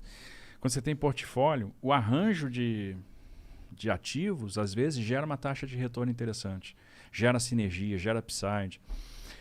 Nós temos hoje uma das estruturações mais sofisticadas do mundo. Nós vamos fazer uma apresentação em agências de rating em Nova York e numa agência eles chegaram para nós e disseram, olha, a gente tinha uma apresentação sobre riscos de projetos para fazer para vocês, mas a gente está vendo que vocês já trataram todos os riscos, a gente está impressionado. Vocês têm hoje uma das estruturações mais sofisticadas do planeta, porque a gente está tratando risco de demanda, criando um mecanismo financeiro dentro do contrato para contemplar frustrações de demanda que possa acontecer no longo prazo. Então eu crio um mecanismo de poupança para garantir percentual do VPL. Estou tratando o risco de câmbio dentro do contrato, usando outorga variável como amortecedor de flutuações cambiais. Pô, a gente está trazendo a questão da sustentabilidade para dentro da estruturação. Os contratos são flexíveis para situações conjunturais. Tem mecanismo de resolução de conflito privado via arbitragem. Os contratos são muito bons, matriz de risco muito equilibrada. Então isso chama a atenção do investidor. E além de tudo, você está oferecendo boas taxas de retorno. Então você tem um contrato que vai oferecer 9,5%, 10%, 11% ao ano real no cenário de taxa de juros que você tem no mundo hoje, com 17 trilhões de dólares guardado a juro negativo, é tentador. Então a turma está vindo. Entendeu? E os leilões estão sendo bem sucedidos. E dessa forma vocês garantem que a população não sai perdendo. Tipo, não é um contrato que porra, tô aqui... É porque eu sei que aconteceu... eu fiquei sabendo de uma notícia... Eu não lembro que alguém que me contou que alguém vendeu... Uma coisa do governo, que venderam uma empresa que tinha feito um investimento e aí venderam essa empresa por um valor que era menor do que do contrato que essa empresa ganhou com... Ah, lembrei. Tipo, tinha uma empresa que era do governo. E aí eles venderam essa empresa para uma empresa privada e aí o governo deu um contrato para essa empresa que era o mesmo valor que eles venderam a empresa privada, tá ligado? Tipo, eu tenho uma empresa do governo, eu vendo para um cara e aí o próprio governo dá um contrato para essa empresa que é o mesmo valor que o cara pagou, tá ligado? É tipo, eu te dou ativo e ainda te dou um contrato, por nada. É por isso que é bacana esse negócio de você olhar as coisas previamente, porque, pô, você blinda a operação, né? Tem alguém de fora, tá olhando, o controlador tá lá, tá vendo e tal. Isso dá segurança jurídica, né? Foi o Ciro Gomes que fez essa crítica aí. Pois é, então a gente tem que ter muito cuidado nessa hora. E a gente tá fazendo bons negócios para o usuário. Você imagina o seguinte, pô, licitamos o aeroporto de Florianópolis. Aí, vocês conhecem o aeroporto de Florianópolis? Não. Pô, vale a pena. Não. Principalmente o novo, assim. Tô tentando lembrar se eu fui lá, porque eu já fui pra Floripa, mas eu fui de carro, não conheço. O que aconteceu? Assim, tinha um aeroporto muito acanhado. Eu vou citar Florianópolis porque assim, é o que o usuário percebeu mais a virada de chave. Porque, às vezes, você licita um aeroporto, você vai fazendo as obras de ampliação do terminal, vai fazendo retrofit, mas meio trocando pneu, o carro andando, né? Você está fazendo obra, botou uns tapume aqui, fez uma obra, melhorou aqui. Então, o usuário não percebe tanto a virada de chave. Florianópolis eles perceberam, porque eles operavam num aeroporto acanhado, um terminal de passageiro muito acanhado, e a gente fez um aeroporto novo, greenfield, do outro lado da pista. Então, um belo dia, quando esse terminal ficou pronto, a gente desligou a chave aqui e ligou a chave lá. Então, o cara saiu de um terminal rodoviário e, pô, veio um aeroporto de primeiro mundo, assim, com Starbucks, com não sei o quê, com esplanada, com... Então, o usuário percebe a mudança, né? Tem uma pergunta que eu queria saber e o Dória também queria saber, porque ele na verdade, que sugeriu, né? Por que... Mas eu também queria saber isso. Por que não tem um trem que vai de São Paulo pro Rio, meu? Por que não tem essa porra? É tipo... Mano, é um trem, é fácil. A gente já inventou isso faz muito tempo, tá ligado? É fácil, mas é caro pra caramba. Mas ia ser muito bom, não ia ser muito bom? Aí, ó. O que acontece, né? A grande questão é a viabilidade financeira mesmo. Então, lá atrás, né, se ventilou muito a ideia de vamos fazer o trem-bala Rio-São Paulo. E o que não fez esse projeto prosperar? Uma incerteza muito grande do ponto de vista de engenharia, então tem uma questão topográfica para você vencer. O trem ele precisa se acomodar, né, a determinados raios de curvatura, volume, inclinações de rampa, enfim. Então, isso torna a obra muito cara. A gente está falando de uma obra que não se sabia exatamente quanto é que custava, mas está na ordem ali de, sei lá, 40 bi, talvez até mais. Para isso funcionar, você precisa ter headways muito baixos, ou seja, a distância entre três muito pequena, e trabalhar sempre com ocupação máxima e com valores de tarifa altos.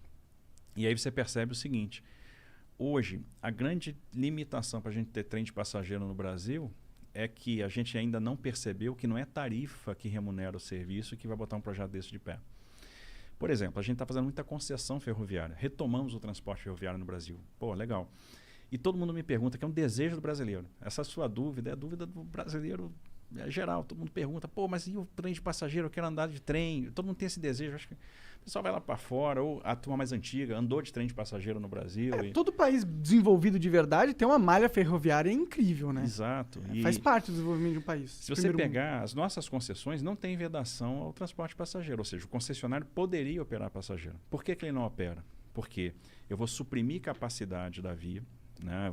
Vou subtrair alguns pares de trem-dia daquela via, e é uma operação que não vai gerar receita, né? Porque é muito melhor estar operando carga, dá muito mais dinheiro, né? Torna o negócio muito mais atrativo. Sempre quem governa a operação é a operação de passageiro, por causa da questão de segurança, etc. Existe um trem de carga que vai de São Paulo para o Rio? Existe. Ah, existe? Existe. Existe a linha da MRS que faz Rio de Janeiro São Paulo. Entendi. Então, o que a gente precisa para dar esse passo na direção do trem de passageiros? Perceber que as operações, e uma coisa que o americano percebeu no século XIX, que as operações de passageiro vão ficar de pé a partir do momento que a gente aprender a explorar as receitas acessórias, que a gente conjugar operações de real estate, operações imobiliárias com a exploração da linha. Entendi. E esse passo pode ser dado a partir do momento que a gente aprovar ou mudar o nosso marco legal e trazer as autorizações para o nosso transporte ferroviário. O que é isso? Hoje, fazer ferrovia no Brasil é uma exclusividade do Estado, o que não faz o menor sentido, cá para nós. A gente já venceu essa barreira nos portos. Hoje, se um empreendedor quer tomar um risco de engenharia, quer fazer um terminal privado, ele vai lá, pede para fazer um investimento, ele demonstra que tem posse da área, que tem fruição da área, que tem condição de licenciar e financiar aquele investimento, ele vai lá e faz, toma o risco. A gente deu essa virada de chave em 93, com a nova lei dos portos, e em 2003 nós demos outra virada de chave importante, que foi, olha, o porto privado vai poder também operar carga de terceiro e não só carga própria. Foi um boom. O que acontece? Hoje, 2/3 da carga movimentada nos portos brasileiros é movimentada em terminais privados. Os terminais privados superaram em muito os portos públicos. Que legal, isso é da hora. Então, isso é muito bacana. E aí, a mesma coisa, esse mesmo passo a gente tem que dar no transporte ferroviário. Por exemplo, se o cara quer tomar risco de engenharia e ele tem um plano de negócio, às vezes, bilionário, por que ele não pode fazer a ferrovia dele? Vou dar um exemplo. Nós temos papeleiras, indústrias de celulose do Mato Grosso do Sul, com investimentos de 15 bi, 10 bi. Por que o cara não pode usar 2,5 bi e recuperar a Malha Oeste e fazer o transporte dele de ferrovia para o Porto de Santos? Que a logística de celulose do Mato Grosso do Sul para Santos é de caminhão. Ou por que ele não pode fazer um ramal de Aparecida do Taboado, onde ela vai se conectar com a Malha Paulista até Três Lagoas? Isso assim, a gente está falando de um ramal de 1 bilhão e pouco. É porque ele não pode fazer, porque é exclusividade do Estado. É o marco legal que define isso. É o marco legal. Então a gente precisa romper isso. Existe alguma movimentação para mudar o marco legal? A gente está trabalhando para mudar esse marco legal. Como que é para trabalhar para mudar o marco legal? Como que a gente muda essa porra? A gente tenta... Nós encaminhamos, né, e patrocinamos um projeto de lei no Congresso. Que ele ainda não andou, não está andando. Se ele não andar, a gente tem a opção também de uma medida provisória, que talvez seja uma questão de urgência agora, a gente promover investimento. Eu acho que uma das soluções para a pandemia é a gente jogar investimento, que o nosso desafio a partir de agora vai ser gerar emprego. Com certeza. Então, quanto mais investimento, mais emprego, e é uma forma de a gente dar esse passo. No século XIX, de 1854 a 1913, nós tivemos um boom ferroviário no Brasil, com ferrovias autorizadas, todas privadas. Por que elas se tornaram públicas? Porque elas quebraram na década de 30, com a crise de 29, a crise do café, e o governo foi lá e encampou essas ferrovias que tinham dívida com financiadores. Nos Estados Unidos, até hoje, as ferrovias são privadas. Então, as ferrovias são autorizadas. Por isso, lá eu tenho 7 grandes operadores ferroviários e eu tenho 600 operadores de short lines. Eles têm 270 mil quilômetros de ferrovia, contra 28 mil quilômetros que nós temos aqui. E estamos fazendo bastante. Assim, a gente já contratou 30 bi de investimento privado em ferrovia. A gente deve chegar até o final do ano que vem com 60 bi. É um impulso ferroviário sem precedente. A gente está plantando as sementinhas que vão fazer com que o transporte ferroviário chegue lá em 2035 com 35%, 36% de participação na matriz de transporte. Então a gente sai dos 20% de hoje para 35%, 36%. A gente vai chegar perto do que um país desenvolvido tem, que é em torno de 40%. Entendi, isso em 10 anos. Em 15 anos. Em 15 anos. Porque deve ser difícil e demorado pra caralho fazer trilhos de trem em tudo que é canto. Mas se a gente for olhar, é um transporte muito seguro, até pras empresas. Em termos de passageiro é legal, mas as empresas, sim, porque não tem como roubar um trem. Quer dizer, até tem, mas é muito mais difícil, né? Você roubar uma carga na rodovia. Exatamente. Assim, o transporte ferroviário, ele traz a regularidade do serviço. O cara sabe que, às vezes, vai ter uma velocidade de deslocamento menor, mas vai transportar um grande volume, né? Então, um trem carregado, um trem desse de 120 vagões, ele vai tirar 240 bitrens da rodovia, 300 bitrens da rodovia. Então, é muito mais carga, é muito mais barato e, no final das contas, tem uma regularidade, né? Muito mais seguro. Você sabe que vai sair naquela hora programada, vai chegar naquela hora programada. Não tem perrengue, né? Tantos, não tem perrengue. Então, assim, isso é muito atraente, né? Pro transportador, pro dono da carga, pra trade, é muito bacana. Sim. O Biden lá nos Estados Unidos, eu sei que ele está com um projeto de investimento na infraestrutura de, sei lá, 12 trilhões de dólares, um negócio assim. Não é da infraestrutura só, tem vários pacotes. Acho que a infraestrutura são 2 trilhões de dólares, né? Muita grana, tá ligado? E isso parece ser inteligente, porque a infraestrutura lá tá meio acabada. Eles não faziam muitos anos que eles não reformavam e não investiam lá. Será que não era inteligente a gente dar um passo aqui no Brasil nesse sentido também? Com certeza. É o que a gente está tentando. A grande questão, assim, o americano tem uma vantagem em relação a nós, que é a política monetária ilimitada, né? Pode emitir sem gerar muita pressão inflacionária. Eles vão sofrer com um pouquinho de inflação agora, que é uma coisa inusitada. Se você pensasse em 2019, se algum país desenvolvido ia ter uma inflação acima de 1,5% ao ano, a resposta ia ser, não, impossível. E eles vão lá, sei lá, ter 2,5%, 3%, que é uma coisa, para o padrão americano, impensável. A gente aqui não tem esse mesmo fôlego. Então, nós temos duas coisas. Uma, eu tenho que ser responsável do ponto de vista fiscal para sinalizar para o investidor que eu tenho um compromisso com solvência. Se a relação dívida-PIB estoura, eu passo para o investidor uma ideia de que o Brasil vai ficar insolvente, vai dar calote, todo mundo foge daqui. E a segunda coisa, eu tenho que trazer investimento privado. E aí é exatamente onde a gente está trabalhando. Vou fazer uma soma rápida aqui. A gente pensa assim nos trilhões lá de fora, fica com uma inveja danada. Eu confesso que eu fico também, tá? Fico doido para ver uns trilhões desses também. Mas vamos lá. A gente fez até agora 71 leilões de ativos de infraestrutura, né? Transferimos 71 ativos para iniciativa privada. Assinamos 96 contratos de adesão para terminais privados. Então, os leilões que nós fizemos, em torno de 75 bi de investimento contratado. Mais os arrendamentos portuários e os contratos de adesão, uns 12 bi de investimentos em portos. Agora, no segundo semestre, a gente começa uma temporada de grandes leilões. Vamos fazer de novo o leilão da rodovia Presidente Dutra, aí são 15 bi de investimento, 381 Minas, 262 Espírito Santo, são 7 bi de investimento. Aí nós vamos para... No início do ano que vem a gente faz os 6 lotes de rodovias do Paraná, 44 bi de investimento. Tem Ferrogrão, são mais 12 bi de investimento. Porto de Santos, aí são 10 bi de investimentos. Tem Porto do Espírito Santo, e aí mais os aeroportos da 7ª rodada. Então tem um monte de coisa. A gente vai chegar no final do ano que vem com 250 bilhões de investimento contratados em infraestrutura de transportes. Beleza. Aí vamos pegar óleo e gás. Tem nada que gere tanto investimento quanto a indústria do óleo e gás e com tanta capacidade de irradiação para outras indústrias. Que, por exemplo, quando a gente faz uma licitação, um leilão de petróleo, como a gente vai fazer no final do ano, CEP e Atapu, são 2 campos grandes do excedente da seção onerosa, né, que deixaram de ser licitados há um tempo atrás, em 2019, quando a gente fez aquele grande leilão de 70 bi, a gente gera investimento na indústria da construção naval, a gente gera investimento em toda a cadeia offshore, então é um negócio bacana. O que a gente tem contratado hoje, talvez a gente esteja batendo aí quase beirando, tocando os 500 bilhões de reais de investimento. Pô, é um número expressivo. Expressivo. Aí vem saneamento básico. Aprovamos o marco legal do saneamento. Começamos a fazer os primeiros leilões de saneamento. O leilão da Casal lá em Alagoas, né, do sistema de coleta, distribuição, tratamento de água, coleta e tratamento de esgoto da região metropolitana de Maceió, Cariacica, aí veio o grande leilão, que foi o da SEDAI. 40 bilhões de reais de investimento e uma parcela da outorga que vai ser também investida em recuperação ambiental, recuperação da despoluição da Baía de Guanabara, recuperação das lagoas da Barra da Tijuca, recuperação da Bacia do Guandu, mais 10 bi de investimento. Quando a gente vai somando o potencial de saneamento, do óleo e gás, de transportes, a gente vai começar, mais do que vem em linha de transmissão, leilões de geração de energia, muito hoje focadas na eólica e na solar e tal, a gente fácil vai tocar um tri. E não vai parar por aí. Então, a gente vai chegar a R$1 tri, né? Não é de dólar, privado. Todo privado que é interessante, que nos blinda também dos soluços fiscais.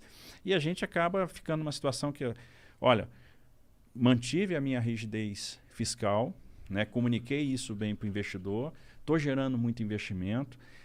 A gente vai ver o Brasil virando um canteiro de obras em 24, 25, 26, 27, que ali essa coisa toda que está sendo plantada agora vai estar bombando. Por quê?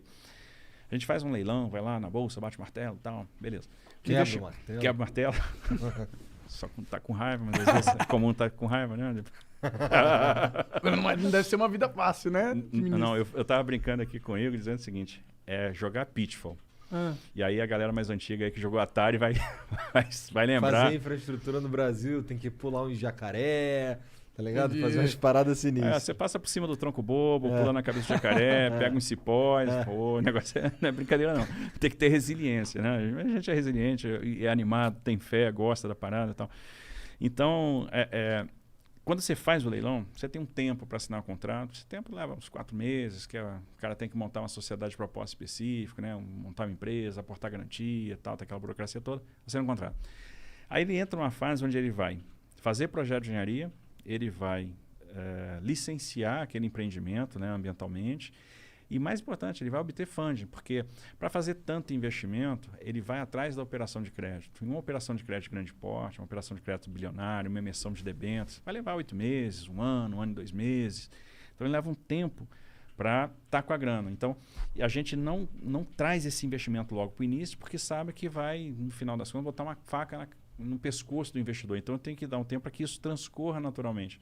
Então você tem uma fase de serviços iniciais, depois o investimento pesado ele começa. Por isso que eu digo, 24, 25, 26 vão estar voando. Pode crer. Então vocês estão realmente plantando sementes. Elas demoram para dar frutos, né? Exatamente. Infraestrutura é pensar a longo prazo.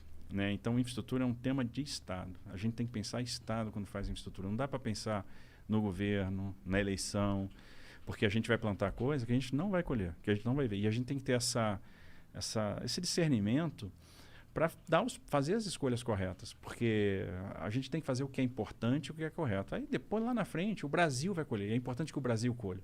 É importante deixar o fruto. Então a gente vai plantar agora e o Brasil vai colher esse fruto lá na frente. Então essa é a lógica de quem trabalha com infraestrutura. Tem que ser assim. E a gente, nesse governo, encarou a infraestrutura como uma questão de Estado. Era isso que eu ia te perguntar também, cara. Porque, porra, cara, tu passa em primeiro lugar em tudo quanto é concurso, tá ligado? Tu já fez uma porrada de coisa da tua vida. Cara, dava pra tu ser muito do caralho aqui na pista, entendeu? Sem estar lá em Brasília. Dá pra dar sendo multimilionário, tendo uma empresa. Dava pra tu ficar... Porra, tu tem que gostar... Porra, tem que gostar muito mesmo de serviço público pra ficar no serviço público como tu tá. Cara, esse negócio de serviço público é apaixonante. Eu vou te falar que é o seguinte, vocação. E tem um troço que, assim, muita gente não percebe, nem no serviço público e nem na política, que é a palavrinha que é servir. E faz a diferença. É tentador, às vezes, ir pro mercado? Cara. É tentador pra caramba. Né? Principalmente, você vê que você podia ter uma vida financeira, sobretudo, mais tranquila e tal.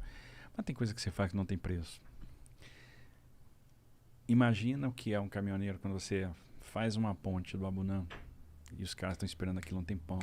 Fila de balsa, pagamento, paga caro para fazer uma travessia do Rio Madeira e de repente você vai lá e joga uma ponte ali na vida do cara. O cara ajoelhar, chorando, pegando na sua mão, agradecendo que aquele negócio ficou pronto.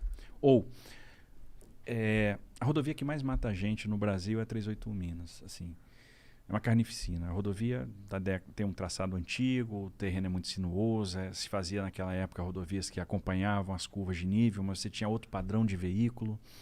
Hoje os veículos são mais potentes, são maiores, então eles acabam invadindo a faixa, a pista simples. E a duplicação lá, hoje o que você tem que fazer? Você tem que duplicar, retificar trecho, é muita ponte, é túnel, não sei o quê. E agora a gente está fazendo isso e vamos conceder essa rodovia e a iniciativa privada vai fazer um investimento pesado, que é aquele que o Estado já não tem mais condição de suportar. Aquilo vai mudar a vida de muita gente. Tem gente que ia morrer naquela rodovia e que não vai mais morrer. Então, alguma história de vida você mudou, né, quando você faz um negócio desse. Isso não tem preço. Isso não tem preço.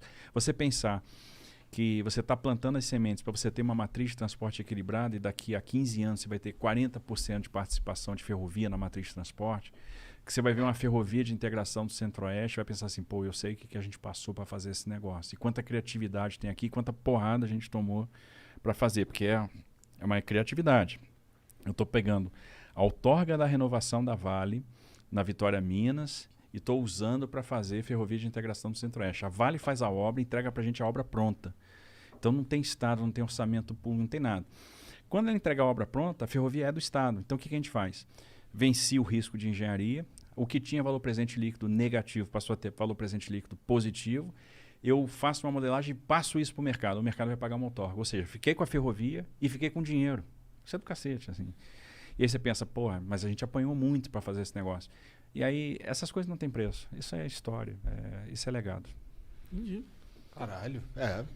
Mas é esse lance aí, precisa ter a vocação, Como cara. que surgiu a oportunidade para você virar ministro? troço interessante. Você não planeja nada disso na sua vida. Porque quando eu estava pequenininho, como que falei, eu queria ser motorista de caminhão de lixo, pô, tal. Quando eu entrei no exército, qual era meu farol, assim, meu objetivo de vida? Ser general, assim, pô, chegar no final da carreira e tal. Coronel ou general, né? Assim, porque o general já é escolha, já é um negócio mais... General é maneiro que, Mais pô, político. eu conhecia um general barbudo. Aí eu ficava, caralho, o cara é general, mané. E tem barba. barbudo. Só general mesmo. Quem vai mijar o cara? Ninguém vai mijar o cara por causa da barba. Sabe por que tem isso? Tradição. O exército permite dar, e faz essa deferência a determinadas gerações de famílias que têm generais. Então o cara é o general da 4ª geração de generais. Você vai ter uma autorização especial para usar barba. É mesmo? Caralho. Então o general barbudo, ele É pica mesmo. Pica mesmo. Desse tamanho. Ele é realeza. Realeza do Nossa, eu não exército. fazia ideia disso, O cara. general Teófilo, por exemplo. Ele era um general barbudo, ele usava barba. Agora por quê? Era uma deferência da força pela tradição familiar. Entendeu? Já pensou? Caralho. Aí você tá olhando aquele cara, por que esse cara tem barba? Não, porque ele é a 4ª geração de generais. Nossa, na minha cabeça era, ele tem barba porque quem é que vai mijar ele? Era isso que eu pensava. Mas é meio que isso também, né? Não, Ninguém vai mijar o cara de 4ª geração de general. Tipo, meu tataravô era general. Quarta geração? Demorou, cara. Pode ter uma barba. Pode ter uma barba, é isso aí. Imagine quanto que a 10ª... O que a 10ª geração ganha? 2 gostosas e uma Ferrari?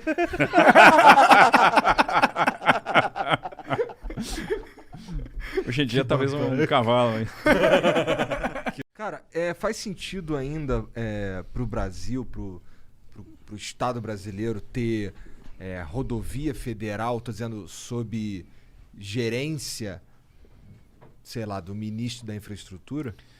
Não, assim, tudo que a gente puder passar para iniciativa privada, a gente tem que passar, ainda que seja aquelas rodovias menos carregadas, que a gente tem um contrato só de manutenção e operação, com uma tarifa pequenininha, mas o ideal é estar tudo na mão do privado. Agora, é fato que a iniciativa privada ainda não tem fôlego, musculatura ou interesse, na verdade, para absorver tudo, porque existem rodovias que não têm hoje viabilidade financeira.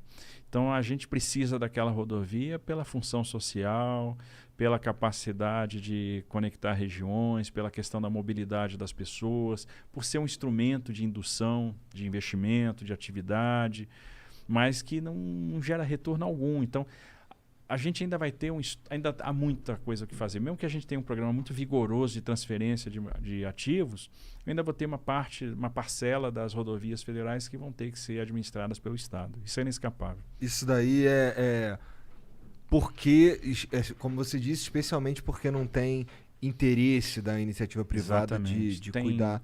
Mas é porque elas são muito ermas? São muito ermas, baixíssimo tráfego. Então, no final das contas, você tem um certo estoque de investimento para fazer, mas aquilo não vai te dar uma taxa de retorno de forma nenhuma.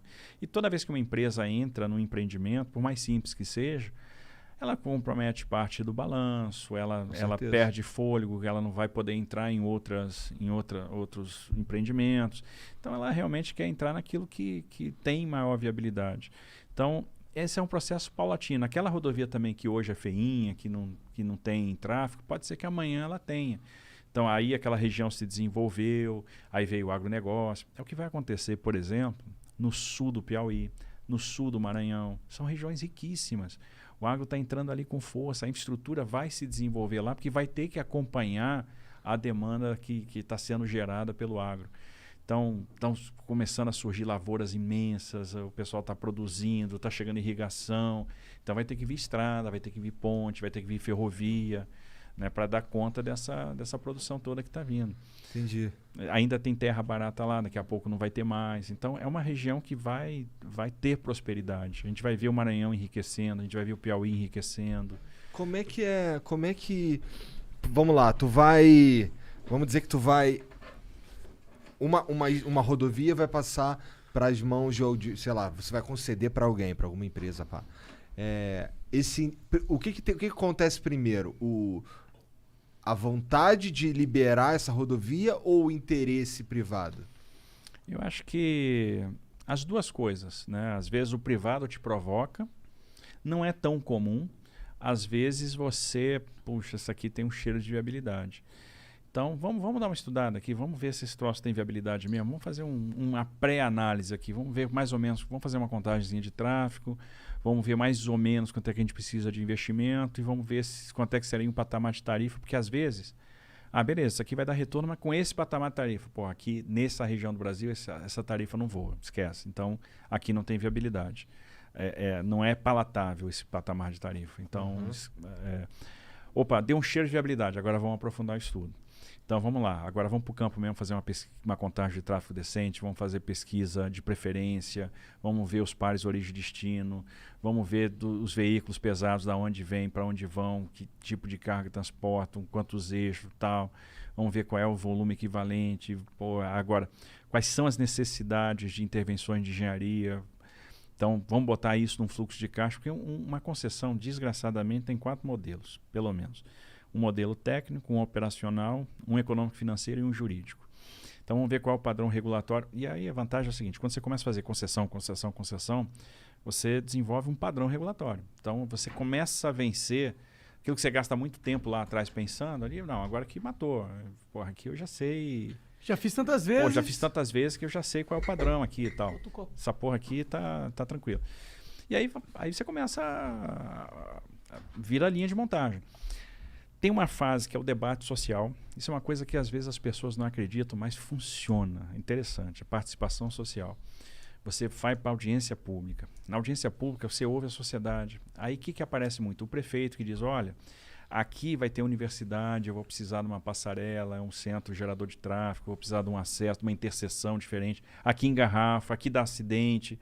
Aí você ouve essas contribuições, você vai incorporando isso no modelo. Você vai tentando atender aquele cara que está lá na ponta da linha, está percebendo que você vai lá, faz o estudo, você passa uma temporada lá na rodovia, fazendo levantamento de campo, você não percebe onde o calo está apertando. Então, nesse processo de participação social, tem concessão que tem... parece... Quer um hidromel, cara? Não, eu ia falar que era cálice do Papa, não, mas tá cheio de caveira. Tá cheio de caveira, só se for o Papa do mal, né? Não, esse daqui tá mais pro Indiana Jones. Indiana Jones, é totalmente Indiana Jones. Quer um hidromel, cara? Não, sei lá, deve ser doce. É doce. Então, assim, aí você pega, embala esse negócio, você responde as contribuições individualmente, e aí tem a fase do TCU. Você manda para o Tribunal de Contas da União. O tribunal analisa todos os processos de desestatização previamente. Isso é uma coisa legal porque dá segurança jurídica para o investidor. Porque o investidor ele se sente muito mais confortável de entrar no negócio que o TCU já analisou. Diminui controvérsia jurídica para caramba. O TCU faz uma análise se os preços estão adequados, se o volume de investimento é aquele mesmo, se o contrato está adequado, se não tem nenhum risco para a sociedade, para a administração. Essa etapa aí produz muitos erros ou raramente? O TCU sempre faz contribuições, assim, sempre, porque por mais que você estude, você... Às vezes é uma coisa que você não observou, o TCU tem uma colocação, tem lá o olhar do auditor que é cirúrgico num ponto, ele percebeu um negócio às vezes que você não percebeu, você bate o negócio 300 vezes. Você acha, o modelo ficou bom pra cacete. Tem um negocinho que você não viu. Então, é raro sair do TCU, assim, um projeto que, zero observação. Acontece. Aeroporto, sexta rodada, nenhuma observação. Alguns terminais portuários, nenhuma observação. Mas é comum eles fazerem sugestões, colaborações, e são coisas bem-vindas, a gente incorpora. Legal. Aí vamos para o leilão. Aí tem uma coisa que é o seguinte, além de você estruturar o projeto, você tem que vender o projeto. Então você está o tempo todo conversando com o mercado. E isso é uma etapa importante. Por exemplo, antes até de você fechar a estruturação, o banco, vem cá, esse troço aqui é financiável, isso aqui fica de pé, você consegue emprestar dinheiro para quem vai entrar aqui? Ou seja, eu consigo, com esse patamar de tarifa, num cenário de estresse, garantir que os covenants financeiros vão ser atingidos, que eu vou conseguir honrar serviço da dívida e investimentos. Essa distribuição de ciclo de investimentos é bom para a financiabilidade ou está alongando muito e carregando muito balanço durante um tempo muito longo? Qual é a sua visão? Não, esse projeto está redondo. Aqui é financiável, a gente financia fácil. Não, tá uma merda, cara. Mas se você mudar isso aqui, muda isso aqui, isso aqui fica financiável e a gente consegue emprestar dinheiro. Aí o banco deu ok, o financiador olhou, então esse negócio vai voar. Que aí o mercado vai vir. Aí você começa a conversar com fundo de investimento, começa a conversar com o operador de infraestrutura. O mercado de infraestrutura do mundo cabe numa folha de A4. Só pensa, pô, mercado. Mano, mercado é o seguinte. Na metade da folha de A4 você tem um braço investidor. Basicamente, fundos de investimento, equity e dívida, fundos de pensão e fundos soberanos. É a galera da grana. Então, esses fundos de investimento brasileiros, americanos, europeus, ingleses, Chineses. alemães. Aí, não, até que não. Fundos soberanos, fundos de Mas se pensão. tivesse, foda-se, pô. Não, dinheiro não tem carimbo. Não tem, dinheiro é dinheiro, não tem pô. carimbo, dinheiro é É. dinheiro. Até porque esse negócio é uma besteira. Às vezes você tem um operador de infraestrutura, você não sabe quem está por trás dele, quem é o braço financeiro. É. Então, você ficar perdendo tempo pensando nisso é bobagem. E no fim, são os lagartos que dominam o mundo. Fundo de Tô pensão. Teoria da conspiração maluca. Caralho. Você tem. Eu nem tô bêbado ainda, comecei a beber agora, cara. Fundo Essa eu nem entendi, cara. Você Tudo tem bem, fundo vai. de pensão canadense e americano. Eu tô concentrado nessa garrafinha aqui. Porque ela lembra uma garrafinha de Coca-Cola. Ela né? é uma garrafinha Ela é uma garrafinha de Coca-Cola. Quer só uma que- Coca? Ah, pô, eu não vou recusar uma Coca-Cola no Flow Podcast. Toma, Não, beleza. Mas tu quer zero ou tu quer normal? Não, normal, né? Zero não. Tem normal ali, ó. Lá atrás ali, ó. Abre aqui, abre esse aí. Eu sou viciado em Coca-Cola. Você é viciado em Ah, Coca-Cola? me amarro, adoro. Tampadinha, ninguém sabe o que é uma Coca. Ninguém sabe que é uma Coca. Não é Coca-Cola essa parada, tá? Patrocina nós aí, Coca. Porra, Porra, caralho. Coca. Brincadeira. Caralho. Pode Só ser de também sacanagem você, eu vou tomar um Guaraná, hein? Só de É, sacanagem. Pepsi. Aí, ó, falei Pepsi. Se tivesse patrocinado, não tinha falado. Tinha sim. Se tu vier com esse papo aí, eu não quero também. Não, a gente não precisa ficar falando. É, sim, claro, é verdade. A gente pode bem, falar vai. Pepsi mesmo sendo patrocinado pela Coca. Aí na outra metade da folha 4, você tem os operadores de infraestrutura, que não são muitos. Você tem bons operadores brasileiros, muito bons operadores espanhóis, operadores alemães, franceses, italianos, mas são poucos. Eu acho que o país que tem mais operador de infraestrutura é a Espanha. Os brasileiros são muito bons. Muito bons. Você pega uma CCR, pô, altíssimo nível, empresa, boa pra caramba. Os italianos que vieram pra cá, que é o Grupo Gávio, que tá na Eco, pô, altíssimo nível. Tô doido pra trazer a Atlante pra cá também, que é outra empresa italiana. Os espanhóis agora estão começando a vir, Sintra, Saci, eu tô doido pra trazer pra cá a Ferrovial. Legal. Os franceses da Vinci vieram, estão entrando nos aeroportos. Mas é um tremendo grupo de infraestrutura, então tô doido pra trazer o braço rodoviário deles pra cá também. Enfim, os alemães da Fraport vieram, estão dando Pô, tu conversa muito com o Bolsonaro ou não? conversa bastante. É, ele tá tranquilo? Como que ele se sente sendo odiado pela metade do Brasil? Mas ele é amado por um monte de gente também. 30% ama ele, 50%... Não, 30% ama ele, 30% odeia ele com todas as forças, o resto só quer que esse circo pare de pegar fogo. E eu vou te falar, tem muita gente que eu odeio que não conhece ele direito. Se conhecesse, ia amar. Então, bora armar dele vir aqui, pô. É, traz ele aí que ele... O assessor dele falou que ele tá assistindo e que quer vir. Ah, é? Legal. Demorou. Vem aí, Beleza. ele será bem-vindo. Eu vou falar pra vocês assim, com toda a franqueza. É um cara do cacete. E só conhece, só sabe às vezes o quanto do cacete ele é quando você convive com ele. Ele tem muita sensibilidade. Um cara muito sensível. Por isso que é o cara que, porra, pensou assim, cara, o que o cara do churrasquinho de gato vai fazer? Como é que esse cara vai sobreviver nessa crise toda? Pô, nós precisamos, Guedes, nós precisamos de alguma coisa, cara. Nós temos que dar um dinheiro pra esse cara. Você contou pra gente aqui com as câmeras desligadas que ele que pensou nisso aí. Exatamente. Pô, eu preciso. O cara que vive do Biscoito Globo, do Marte Leão. Então, essa vivência de povo, né, do que o cara tá precisando, como é que tá a geladeira do sujeito, ele tem. Ele se coloca, né, se transmuta na posição daquela pessoa. Pô, o que esse filho da mãe tá passando, cara? E ele se preocupa com aquele cara lá na ponta. Então, é um cara do cacete. É, vai ser da hora se ele vier aí. Mas, ó, a gente é maluco aqui, a gente vai falar tudo que a gente Mas quer ele é também, pô. Então. Bom, é verdade, né? Mas você já está vendo, então. Você se dá bem, pô. O Monark vai sair daqui. Tá ok. O Adelan Filho diz aqui: Ministro Tarcísio, gostaria que você explicasse sobre os benefícios das concessões e se realmente ela é o melhor caminho para o Brasil. Parabéns pelo excelente trabalho. Manda um abraço pro grupo Diretoria de Brasília, que você conhece. Grupo Diretoria de Brasília. Adelan é amigo do meu filho. É? É. Eu tô falando, vocês fazem um sucesso com a garotada. Não sei se vocês têm noção disso. Vocês têm noção, né? Pô, claro. Cara, eu tenho noção no sentido que eu entendi o que você falou agora. Mas agora, internalizar essa noção é algo diferente. Eu não saio da minha casa, eu vim pra cá, eu não... A molecada se amarra. Entendi. Se amarra. Assim, essa molecada tá toda ligada agora, todo vendo. Tá se no Flow, pô. Tá todo mundo doido, tá?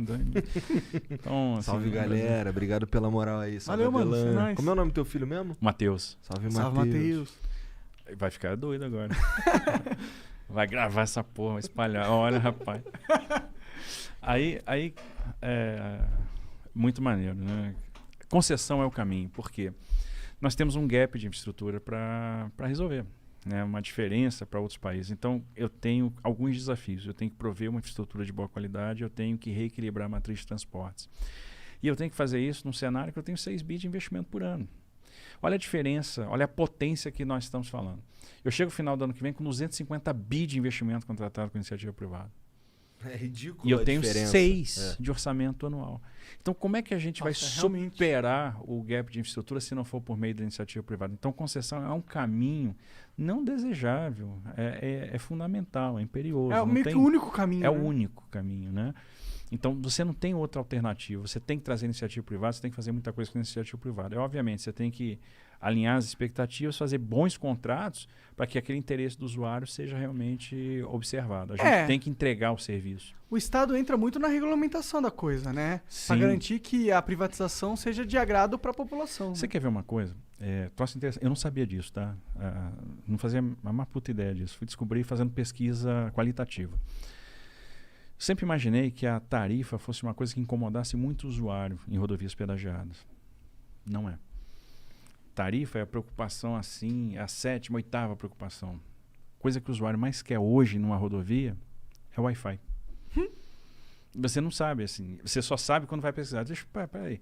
Vamos perguntar o que o usuário quer, cara. O que o usuário tá Faz pedindo. sentido, porque não tem 4G ou 3G na rodovia. Às vezes eu quero ouvir uma música, Vai ter eu tô com no leilão carro. de 5G agora. Vai ter ter? 4G em todas as rodovias federais. Pô, eu sei, Verdade. eu sei Duvido. uma... Vai eu ter, sério.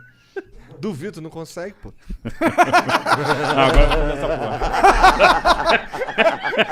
Agora vai ter. Imagina. Tu não Trucar o ministro, tu tá não é ligado? homem suficiente. Cara, Agora vai ter esse troço aqui. porra, tem uma... Aí eu não sei se... na verdade, eu tenho quase certeza que não é federal. Mas, meu amigo, tem... Quem sai do Rio de Janeiro e vai pra Magé, paga um pedágio ali, cara, que, assim... É federal. Nossa, mas é muito doído. Porra, 25 merréis, maluco. É muito, cara. Assim, porra, de Curitiba pra cá eu vou gastar... Eu não sei, acho que eu gasto 100. Alguma coisa assim, de Curitiba pra cá. Então vamos às boas notícias. Ah. Né?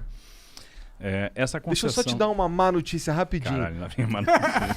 Não, Ia tem, dar boa. tem essa porra desse pedágio lá. Nossa, que vagabundo passa por dentro dos lugares, não sei o que. Vai por Imbariê, sai em Piabetá pra sair lá na frente e driblar o pedágio. Tem pra caralho. Eu já fiz várias vezes. Por quê? Muito caro o pedágio? Eu perdi. É caro. 25 Caro pra merréis, é cacete. caro pra cacete. Então, vamos lá. Essa concessão, uma concessão da década de 90, né, que tinha na previsão, é a Rio Teresópolis, tinha na previsão 3 praças de pedágio, acabou ficando com uma. Esse é o E problema. é justamente essa praça de Magé que no final sustenta a concessão inteira. A gente está redesenhando essa concessão e ela já está no TCU. É um pouco impressionante que tu tá ligado nesse caso. Porque, pô, tipo... É lá em Magé, tá ligado? É bem específico, né? E eu vou dar mais outra boa notícia. A Praça de Magé não mais vai existir, porque nós estamos mudando a Praça de Magé. Então, a Praça de Magé trouxe um problema para Magé enorme. Então, a gente vai tirar a Praça de Magé e vamos desdobrar a Praça de Magé em 2. Porque quem vem pelo arco, quem passa em Magé, ou vai subir a serra, ou vai pegar o arco em direção a Itaboraí. Sim. Então, nós vamos dividir essa praça em 2. Vai ter uma praça perto de Guapimirim, na subida da serra, e outra praça em ainda Magé, mas antes de Itaboraí. Rio, aí tu manja essas paradas aí, verdade. Caminho do Imperador, pá, tá ligado? E aí a concessão vai pegar não só Rio Teresópolis, mas agora até o Governador Valadares em Minas. Então a gente vai pegar a 116 Rio e a 116 Minas. Vamos pegar a 493, né? E aí, o que nós vamos ter? Primeiro, uma redução de tarifa já da ordem de 20% no valor de face, podendo ter mais 15%, 16% de desconto no leilão. Então a tarifa vai cair uns 35%. Outra coisa, botou o tag no carro, mais 5% de desconto. Usuário frequente, o cara passa na praça todo dia. Cada passagem na praça diminui a tarifa, diminui a tarifa, diminui a tarifa. De maneira que ele começa pagando, sei lá, vai começar pagando 10, ele vai terminar pagando 1. Na média, ele vai pagar 4 no mês. Que é legal pra caralho. É que assim, hoje, o que acontece? Tinha uns caras lá que morava lá ali em Suruí, que é entre... Entendeu? Não é ainda lá no centro de Magé. Tá? Os caras moravam ali em Suruí e aí muita gente ali trabalha no centro do Rio ou trabalha no Rio. Os caras preferiam sair de madrugada e passar sufoco no ônibus porque, pô, só não compensava ir voltar de carro toda vez. Muito caro. Muito caro. Todo dia um galo, pô. Então, isso é uma das coisas que a gente fica preocupado quando o governo faz uma concessão pra uma empresa privada explorar algo que o público vai ter que explorar. Tipo, ele tem o monopólio daquela via, tá ligado? Aí me preocupa porque normalmente um empresário, quando tem um monopólio de algo, ele explora ao máximo, né? Mas aí entra a regulação. A regulação dá os contornos. Então, por exemplo, ele tem que primeiro prestar aquele serviço e só vai poder cobrar tarifa naquele valor que nós acordamos, no valor que está estipulado no contrato, que obviamente vai ter sofrendo as revisões. E a gente pensou muito nesse negócio. Pô, vem cá, como é que a gente resolve a pessoa que tem que passar na praça todo dia? Vamos criar o desconto do usuário frequente, que é um desconto progressivo. Ele passou uma vez na via no mês, tarifa cheia. Passou 2 vezes, caiu um pouquinho. Passou 3 vezes, caiu mais. Se ele passou 30 vezes, ele vai chegar no final do mês pagando R$1 e pouco naquela praça. Né? Então, a tarifa vai caindo progressivamente, de maneira que, na média, ele vai pagar 4 e pouco, numa tarifa que era 10. Isso é inteligente. É inteligente, assim. Isso alivia um pouco aquele cara que todo dia tem que passar pela praça pedágio. Ou seja, cada vez que ele tem mais passagem, no outro mês, sobe de novo. Aí vai passando, vai caindo. Legal. Então é um negócio assim que a gente procurou para dar um incentivo, para não podia ficar ter uma pesado. mensalidade, né? Já que ele passa para todo quem dia. Tem uma coisa interessante que vai acontecer também, que é o seguinte: nós vamos começar na Dutra e vamos começar nessa Rio Teresópolis a colocar o Free Flow, que é Gostei, é isso mesmo. Que é o seguinte, é a rodovia sem praça de pedágio. Então, nós vamos ter um trecho de via expressa aqui na chegada de Guarulhos. O cara entra na rodovia, pórtico, leio a placa dele, e aí eu começo a ver quantos quilômetros ele rodou. E eu mando a fatura para casa dele. Ele saiu da rodovia, ele vai pagar exatamente pelo que ele rodou. Então, qual é a ideia? É que no futuro legal. a gente Legal mesmo. acabe com as praças de pedágio e tudo seja free flow. Então, Isso aí rodovia cheia de só é pórtico. possível com 5G, não é? Não, até não, mas assim, obviamente, vai ajudar muito, principalmente nos locais mais ermos, tá? Assim, aí vai ajudar pra cacete, vai ajudar muito mesmo. E aí... Isso é uma coisa louca que você falou. Você vai aí. ter... Essa simples. tecnologia aprimorando, a gente vai conseguir... Porque antigamente era muito burro tudo que a gente fazia. A gente não conseguia saber o que cada usuário precisava ou fazia. Mas agora a gente está tendo essa inteligência cada vez mais, né? Exato. E as políticas públicas podem se adaptar. Você vai ter um pórtico na rodovia. Isso não é futuro daqui a... Isso é agora, tá? Isso aqui a gente já está testando. Por exemplo, você vai ter o pórtico, aí o cara entrou na rodovia. Então vai começar a pagar pedágio. Você vai pagar uma parcela por quilômetro. Saiu da rodovia. Saiu aqui. Então, vou mandar a fatura para sua casa, eu leio sua placa, sei onde você mora, vou mandar teu cartão de crédito, sei lá. Então, vai funcionar desse jeito. O que acontece quando eu faço isso? Eu aumento pra caramba a base de pagantes. Porque, às vezes, você tem muito tráfego entre praças. Você tem muito usuário de rodovia que não paga pedágio. Então, isso eleva a tarifa para todo mundo. Quando eu trabalho com Free Flow, quando eu trabalho dessa forma, eu aumento a base de pagantes, aumento muito a receita, reequilibro o contrato e jogo essa tarifa aqui embaixo. Então, dá muito mais justiça tarifária. Isso é muito mais barato para todo mundo. Sai muito mais barato para todo mundo. Perfeito. E mais, outra coisa que a gente está fazendo, que quando a gente fala em ter eficiência logística, não é só ter investimento em infraestrutura, eu tenho que reduzir burocracia. Então, a gente está condensando todos os documentos de transporte num único e que seja eletrônico. Porra, hoje um cara que faz transporte de carga fracionada, ele sai com pastas de documento dentro da boleta de um caminhão. Assim, é um negócio de doido. Deve ser ruim até para fiscalizar. Muito. E aí, por exemplo, facilita muito a evasão fiscal. A perda fiscal numa operação de transporte, nas operações de transporte, é gigantesca. A gente deve perder uns 40 bi por ano com isso, mais ou menos, de arrecadação. É a estimativa que a gente faz lá. Então, por exemplo, quando você unifica os documentos de transporte, você pode transformar isso num único documento eletrônico. Pô, o cara vai portar isso no celular. Passou no porte, que eu li a placa dele, sei qual é o veículo, quem é o motorista, qual é o Registro Nacional do Transporte Rodoviário de Carga, qual é a origem, qual é o destino, qual é a situação fiscal. Acabei com o posto fiscal. Que coisa mais atrasada que o cara parar num posto fiscal, numa rodovia, para carimbar uma nota fiscal, para saber a situação de ICMS. Pô, que loucura. Aí vou fazer o agendamento portuário automático, chega no porto, abre a cancela, já diga onde é que ele tem que parar, onde é que ele vai desembarcar. Isso Nossa, é possível, até nós já parece estamos coisa de- já estamos de- testando. Parece o filme Eu, Robô. Parece coisa de país desenvolvido.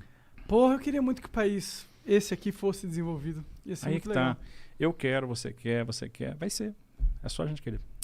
É, mas é que tem uma galera que tá lá, tipo, controlando esse país que parece que não quer isso. Eles querem manter o controle em detrimento da evolução. É isso que eu sinto, sei lá. Hoje ele tá do caralho, viu aí, Tarcísio? Mas a gente vai empurrar. A gente vai empurrar. Tomara que a gente consiga, A cara. gente vai conseguir Tomara. empurrar. Nós vamos conseguir. Duvido, cara.